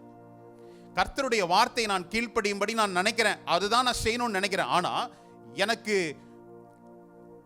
அப்பதான் ஒரு ஃபெயிலியர், அப்பதான் எனக்கு ஒரு பிரச்சனை. ஆனா அதில் தான் சொல்றாரு, நீ கடலை என்ன செய்ய, படகு என்ன செய்ய, முன்னாடி கொண்டு போ அப்படின்னு சொல்லி போதகம் பண்றார். 4வது வசனம், அவர் போதகம் பண்ணி முடித்து பின்பு சீமோனை நோக்கி, ஆழத்திலே தள்ளி கொண்டு போய் மீன் பிடிக்கும்படி உங்கள் வலைகளை போடுங்கள் என்றார். ஹல்லேலூயா. பேதுரு கேட்டானா அது? ஹல்லேலூயா. சத்தியத்தை உள்வாங்கிக் கொள்ளுங்க. கர்த்தர் ஒரு மனிதனை அழைப்பதற்கு முன்பதாக உலக பிரகாரமான பெருக்கத்தை கர்த்தர் என்ன செய்யறாரு, அவனுக்கு ருசி பார்க்கும்படி கொடுக்கிறார். அவர் சொல்றாரு, நீ வலையை ஆழத்துல தள்ளி கொண்டு போய் என்ன செய்ய, மீன் பிடிக்கும்படி உங்கள் வலைகளை போடுங்கள் அப்படி சொல்றாரு. அவன் சொல்றதுக்கு 1000 காரணங்கள் இருக்கும். ஏன்னா அவன் என்னது, இஸ் எக்ஸ்பர்ட் இன் ஃபிஷிங். மீன் பிடிப்பதுல கை தேர்ந்தவனாய் அவன் பிறந்ததிலிருந்து என்ன செய்யறான், கடலோடு கூட வாழுகிறான். ஆனால் இந்த ஒரு மனுஷன் என்ன சொல்றாரு, நான் இரவெல்லாம் முடிச்சுட்டு, ஒன்று அவனுடைய நேரம் விரயமானது, உழைப்பு விரயமானது, அவனுடைய உடல் வலிமை எல்லாம் குன்றியது. அப்படிதானே, போயிட்டு திரும்பி வந்தவன் மறுபடியும் போய் போலான்னு யோசிக்க முடியாது. ஆனால் கர்த்தர் சொல்ற, இயேசுவானவர் சொல்றாரு, நீ உன் படகை ஆழத்தில் தள்ளி கொண்டு போய் உன் வலைகளை போடு. ஹல்லேலூயா. சில நேரம் கர்த்தர் நமக்கு ஒரு விசாலத்தை இல்ல ஒரு செழிப்பை வைப்பதற்கு முன்பதாக சில பாடுகளை செய்த பிற்பாடு என்னுடைய மனநிலை எப்படி இருக்குது, நான் சூழ்நிலைகளை நம்புறேனா இல்ல கர்த்தருடைய வார்த்தையை நம்புறேனா? சூழ்நிலை சொல்லுது இது முடியாது, பலவீனம் சொல்லுது இது முடியாது. ஏன் சூழ்நிலையை பார்த்து அவன் முடிவெடுக்கலன்னு நான் சொல்ல முடியும்? பொதுவாக மீன் பிடிக்க போறவங்க என்ன செய்யறாங்க, விடிய காலையில போறாங்க, இல்ல இரவோடு போய் இரவுல தங்கி நான் என்ன செய்யறாங்க, மீன் பிடிக்கிறாங்க. இவரோ பகல்ல என்ன செய்யறாரு, பாக்குறாரு. பகல்ல போனா என்ன செய்யும், மீன் நம்மளோட மீன் ரொம்ப ஸ்மார்ட் தான். ஏன், பகல்ல அந்த தண்ணீருடைய வெப்பம் அது என்ன செய்யுது, சூடா இருக்கிறதுனால மீன் என்ன செய்யாது, மேல இருக்காது, கீழே வேற இடத்துல இருக்கும். அப்போ இதெல்லாம் அவனுக்கு தெரியும். இந்த சூழ்நிலை சரியில்லாத ஒரு சூழ்நிலை. இவர் அழைக்கிறாரு, இவர் ஏதோ தெரியாம அழைக்கிறாரு. நானும் ரொம்ப டயர்டா இருக்கிறேன், எனக்கு முடியாது அப்படின்னு அவன் யோசிக்கல. அவன் என்ன செய்தான், அவன் தேவனுடைய இல்ல இயேசுவினுடைய வார்த்தையை கேட்டு, அடுத்த வசனத்தை படிக்கலாமே. அதற்கு சீமோன், ஐயரே, முழுவதும் நாங்கள் பிரயாசப்பட்டும் ஒன்றும் அகப்படவில்லை, ஆகிலும் உடைய வார்த்தையின்படியே வலையை போடுகிறேன் என்றான். என்ன சொல்றான், ஐயரே, நான் முழுதும் பிரயாசப்பட்டு ஒன்றும் அகப்படவில்லை, ஆகிலும் உம்முடைய வார்த்தையின்படியே வலையை போடுகிறேன். அவர்கள் 2வது வசனத்துல 3வது வசனத்துல படிக்கும்போது அவர்கள் வலைகளை அலசி கொண்டிருந்தார்கள். இயேசுவானவர் சொல்லும் போது நீங்கள் ஆழத்தில் தள்ளி கொண்டு வலைகளை போடுங்கள். இங்கு சொல்லப்பட்ட காரியம் என்னது? அவர்கள் என்ன செய்தாங்க? ஆகவே நாங்க ராம் முழுதும் கஷ்டப்பட்டோம், ஒன்றும் அகப்படல, ஆனால் உம்முடைய வார்த்தையின்படி எதை போடுறோம்? வலையை போடுறோம். இன்னைக்கு நான் அநேக நேரம் என்ன தெரியுமா, என்னுடைய சூழ்நிலை இப்படி இருக்குது, ஆனா கர்த்தருடைய வார்த்தை இது சொல்லுது, சும்மா செஞ்சுதான் வைப்போமே, முழுமையா இல்ல. கர்த்தர் சொன்னது நீ வலைகள், ஏன்னா கர்த்தர் பார்க்கிறாரு, இயேசுவானவர் பார்க்கிறாரு, வலைகளை அவர்கள் என்ன செய்யறாங்க? அலசி கொண்டு இருக்கிறாங்க. ஆகவே அவர் சொல்றாரு, நீங்க வலைகளை போடுங்க, ஆழத்துல கொண்டு போய் வலைகளை போடுங்க. ஆனா இவர் என்ன செய்யறாரு? நீங்க சொல்றபடியே நாங்க செய்யறோம்ப்பா அப்படின்னு சொல்லி என்ன செய்யறாரு? வலையை போடுறார். அப்போ என்ன அர்த்தம்? அவங்கள முழுமையாய் செய்ய முடியல, ஆனா என்ன செய்யலாம்? எதை போடும்? அவருக்கு கீழ்ப்படிவோம். இன்னைக்கு அநேகருடைய வாழ்க்கையில, அநேகருடைய விசுவாச ஓட்டத்துல கர்த்தர் சொல்லுகிற முழுமையான காரியங்கள் இல்லாதபடினால், சரி ஏதோ ஒன்று செய்வோம், அவர் சொல்றாரு நம்ம செய்வோம், ஆனால் முழுமையாய் இல்லாதபடி செய்ததுனாலதான் வலை விழுவதற்கு முன்பதாக கர்த்தருடைய வார்த்தை மீன்களுடைய காதுகளுக்கு எட்டியது. வலைகளை போடுங்கன்னா அந்த வலைகளுக்கு தேவையான மீன்களை கர்த்தர் என்ன செய்தாரு? நீங்க நேரா என்ன செய்யுங்க, பேதுருனுடைய வலையில வந்து விழுந்துருங்கன்ட்டார். ஆனா இவன் வலைகளை போடாம என்ன செய்தான்? வலையை போட்டதுனாலதான் அவனால என்ன செய்ய முடியல. இன்னைக்கு நம்முடைய வாழ்க்கையில கர்த்தர் ஒரு விரிவாக்கத்திற்கு அவர் வைத்திருக்கிறார். அவர் விரிவாக்கத்திற்கு நேராய் வைத்திருக்கிறார். அந்த விரிவாக்கத்தை முழுமையாய் சுதந்திரிக்க முடியாததனுடைய நோக்கம் முழுமையான கீழ்ப்படிதல் இல்லாமையினால. அவன் அஃப்கோர்ஸ் அவன் ஃப்ரெண்ட்ஸ் எல்லாம் கூப்பிட்டு எல்லாரும் என்ன செய்தாங்க? ஹெல்ப் பண்ணி கொண்டு வந்தாங்க.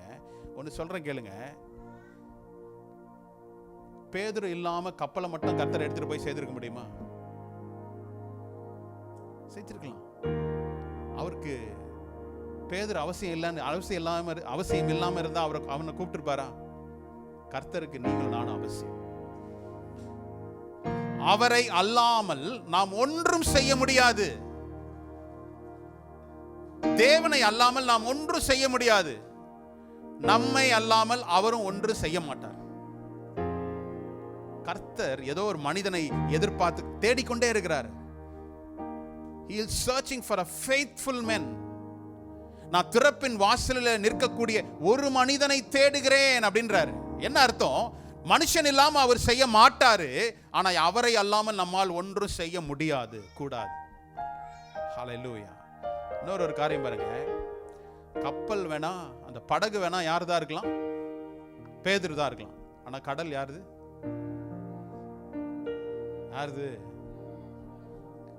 ஆமா, நான் வேதம் சொல்லுது சங்கீதத்துல, பூமியும் அதன் நிறைவுகளும் உலகமும் அதன் குடிகளும் யாருடையது? கர்த்தருடையது. இல்ல? அப்போ அவர் உண்டாக்கின கடல்ல இருக்கிற மீன்கள்கிட்ட கட்டளையிடுறாரு, எப்பா பேதுரு வலையை போடும்போது நீங்க என்ன செய்யுங்க? ஜம்ப் பண்ணிருங்க. அவ்வளவுதான். அதோட அர்த்தம் அதான். ஆழத்தில் கொண்டு போய் உன் வலையை போடு, வலைகளை போடுன்னு சொன்னபோது இவன் வலையை மாத்திரம் போட்டதுனால அவன் வலை கிளியத்தக்கதாய். வலை கிழிஞ்சுதா? கிளியாது. ஏன் தெரியுமா? கர்த்தர் ஒரு வார்த்தையை சொன்னா, வேதம் சொல்கிறது கர்த்தருடைய ஆசீர்வாதம் ஐஸ்வர்யத்தை தரும், அதோடு ஒரு வேதனையை கூட்டார். The blessing of God maketh rich and he will not add any sorrow.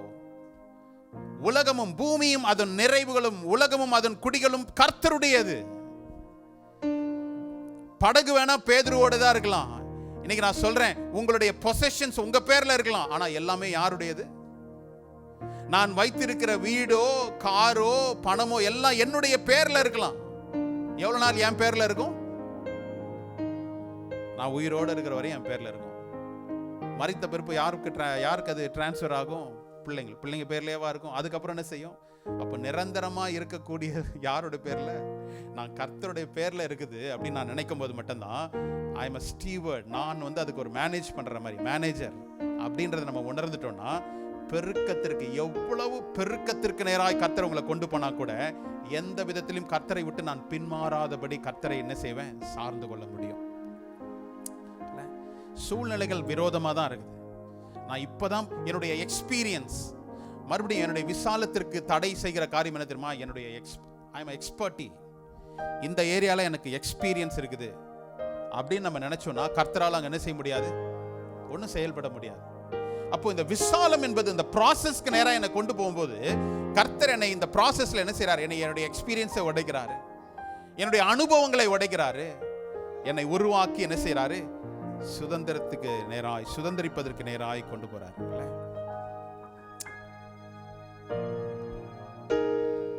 ஒருவேளை சீமோன் அவன் நீதிமானா இருந்ததுனால இந்த பெருக்கத்தை கர்த்தர் கொடுத்தாரா? வலை கிளியத்தக்கதான ஒரு திரட்சியான மீன்களை கொடுத்தாரா? அவனுடைய நீதியை குறித்து கொடுத்தாரா? இல்ல. ஏன்னா அவன் சொல்றான் பாருங்க, 8வது வசனம். சீமோன் பேதுரு அதை கண்டு இயேசுவின் பாதத்தில் விழுந்து, ஆண்டவரே, நான் பாவியான மனுஷன், நீர் என்னை விட்டு போக வேண்டும் என்றார். இது அவனுடைய நீதியின் நிமித்தமாய் இந்த திரட்சியான மீன்கள் அவனுக்கு கிடைக்கல. அவன் என்ன சொல்றான்? நான் பாவியான மனுஷன், என்னை விட்டு என்ன செய்றோம்? ஆமா, கர்த்தர் சில விசாலங்களை, மெட்டீரியலிஸ்டிக் பிளெஸிங்கை நமக்கு கொடுப்பதனுடைய நோக்கம் என்ன தெரியுமா? அவர் யோசிக்கிறாரு, நீ இது விசாலம் நினைக்கிற, நான் என்னுடைய விசாலத்தை நான் என்ன செய்றேன்? யோசித்து பார்க்கிறேன். அவன் சொல்றான், திரளான மீன் கிடைச்சிருச்சு. 8வது வசனத்தை சொல்றான், நான் ஒரு பாவியான மனுஷன், என்னை விட்டு நீர் போக வேண்டும் அப்படின்னு சொல்றாரு. அதுக்கு அடுத்தது பாருங்க, அவர்கள் திரளான மீன்களை பிடித்தது நிமித்தம் அவனுக்கும் அவனோடு கூட இருந்த யாவருக்கும் பிரமிப்புண்டானபடியினால் அப்படி சொன்னான். ஏன்? அவனுடைய எக்ஸ்பீரியன்ஸ் என்னது? இரவு நேரத்துல தான் மீன் கிடைக்கும். பகல்ல போய் இவ்வளவு அதிகமான மீன்களை பிடிப்பது சாத்தியமற்றது. என்னுடைய லைஃப்ல ஒரு விசாலம், என்னுடைய லைஃப்ல ஒரு ப்ரமோஷன், ஒரு இன்கிரிமெண்ட் இப்படிதான் நடக்கும். இதுதான் உலகத்தினுடைய நியதியா இருக்கலாம். ஆனால் கர்த்தர் அதை எல்லாவற்றையும் மாற்ற வல்லவரா இருக்கார். எப்பொழுது தெரியுமா? அவருடைய வார்த்தைக்கு கீழ்ப்படிவதன் நிமித்தமா. இந்த பெருக்கம் அவனுக்கு எப்படி வந்தது? அவனுடைய சுய நீதி நிமித்தமாய் அல்ல. ஆல்ரெடி ஒரு பிக் ஃபெயிலியர். நான் போயிட்டு வந்து ஒண்ணுமே கிடைக்கல, எனக்கு சோர்வா இருக்குது, பலவீனமா இருக்குது, சூழ்நிலைகள் எனக்கு விரோதமா இருக்குது, என்னுடைய எக்ஸ்பீரியன்ஸ் படி இதுக்கு நடக்காது, எல்லாமே அகைன்ஸ்டா இருக்குது. ஆனா கர்த்தருடைய வார்த்தை என்ன செய்யும்? எல்லாவற்றையும் மாற்றக்கூடிய வல்லமை. நான் சோர்வுற்றவனா இருக்கிறேன், அனுபவத்தின் நிமித்தமா இப்ப போனா கிடைக்காது. ஆனா எல்லாவற்றிற்கும் மேலாக கர்த்தருடைய வார்த்தைக்கு கீழ்ப்படிந்ததன் நிமித்தமாய் அவன் ஒரு திரளான மீனை பெற்றுக்கொண்டான். எதுக்கு தெரியுமா அந்த திரட்சியை கொடுத்தாரு? நாம் நினைக்கிறோம் இதுதான் ஒரு பெருக்கம். அடுத்த வசனத்துல சொல்றாரு, நம்ம பார்த்த 10வது வசனத்தை படிக்கணும். சீமோனுக்கு கூட்டாளிகளான செபதேயுவின் குமாரராகிய யாக்கோபும் யோவானும் அந்தபடியே பிரமித்தார்கள்.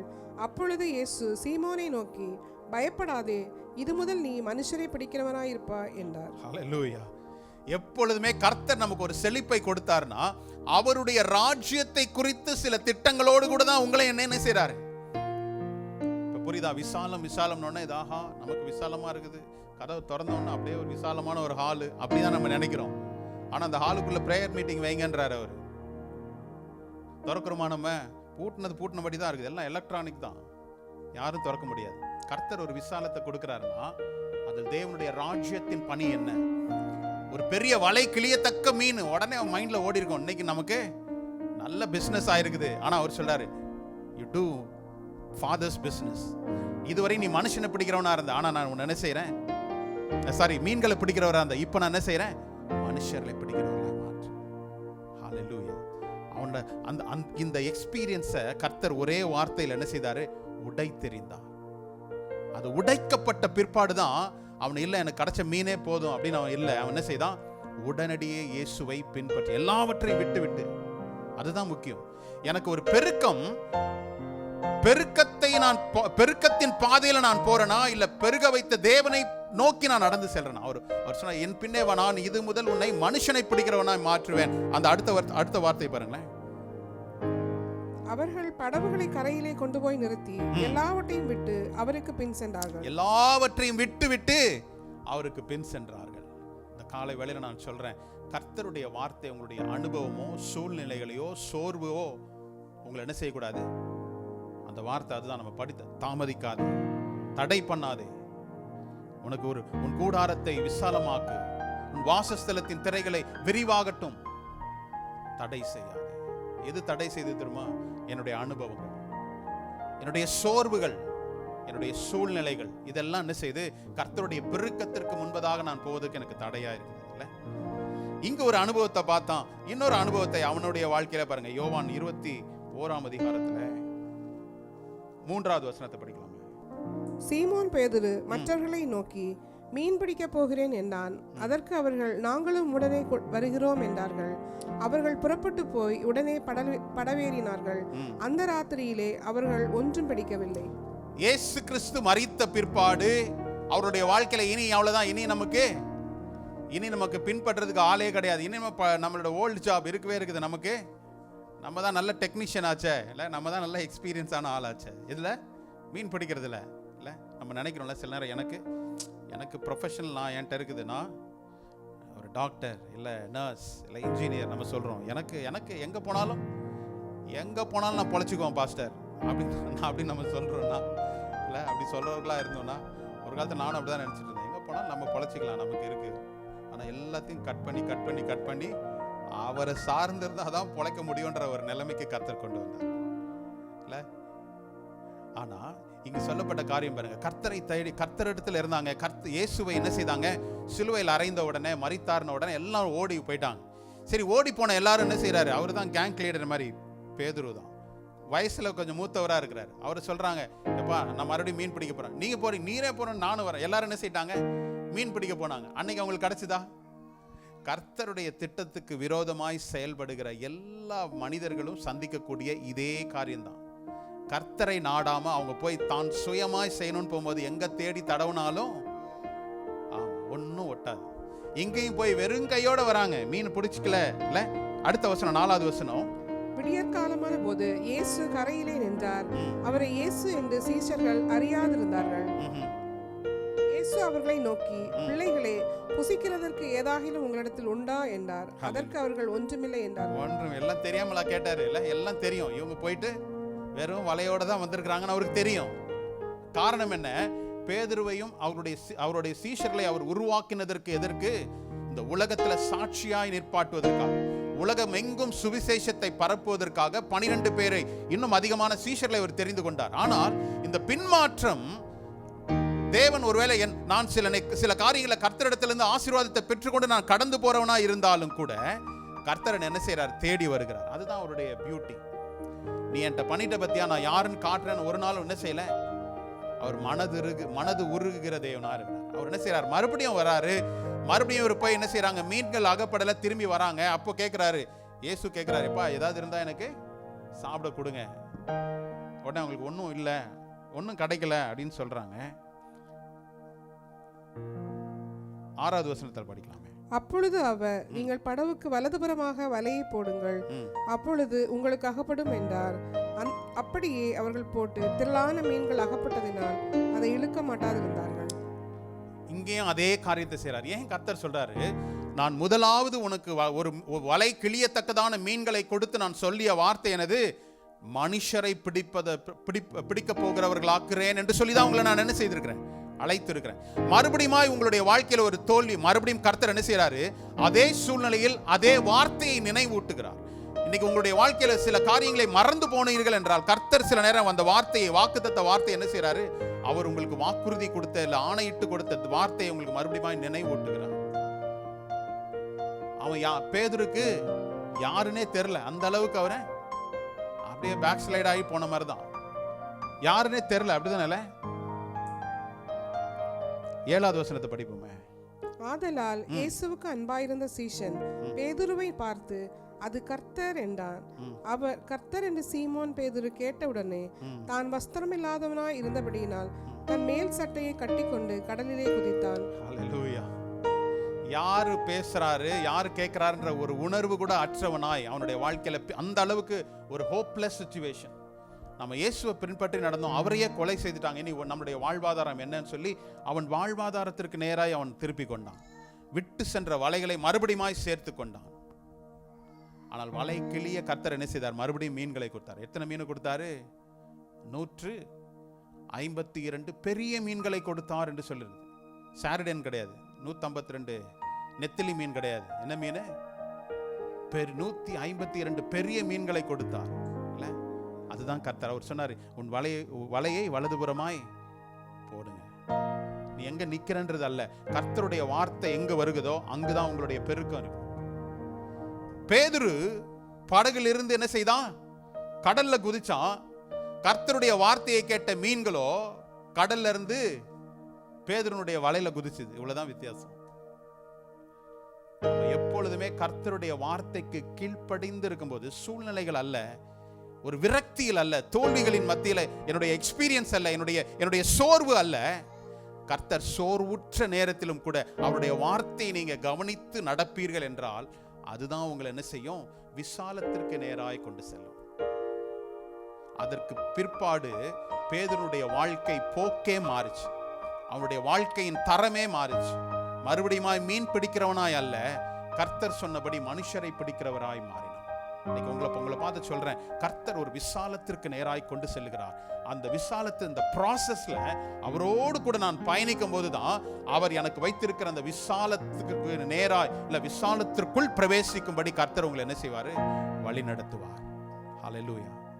ஒரு விஷயம் நாம் எழுந்திருப்போமா? ஏதோ ஒரு வாழ்க்கை நாங்கள் வாழுகிறோம் என்று சொல்லி கர்த்தரே கடமைக்காக எங்களுடைய வாழ்க்கையை நாங்கள் நடப்பித்துக் கொள்ளாதபடி உம்மையே நோக்கி பார்க்க எங்களுக்கு பலனைத்தார். கர்த்தருடைய திருக்கரங்களில் ஒப்பு கொடுக்கிறோம் சுவாமி. உடைய கரங்களில் ஒப்பு கொடுக்கிறோம். நீர் எங்களை வணைந்து உடைத்து உருவாக்கி அப்பா விசாலத்திற்கு நேராய் கொண்டு செல்ல அப்பா கர்த்தரே நாங்கள் உம்மை முழுமையாய் அர்ப்பணித்து ஒப்பு கொடுக்கிறோம். ஆசீர்வதியும் பலப்படுத்தும் இயேசு கிறிஸ்துவின் நாமத்தில் தான். சிறு பிள்ளைகளுடைய வசனம் அறிவி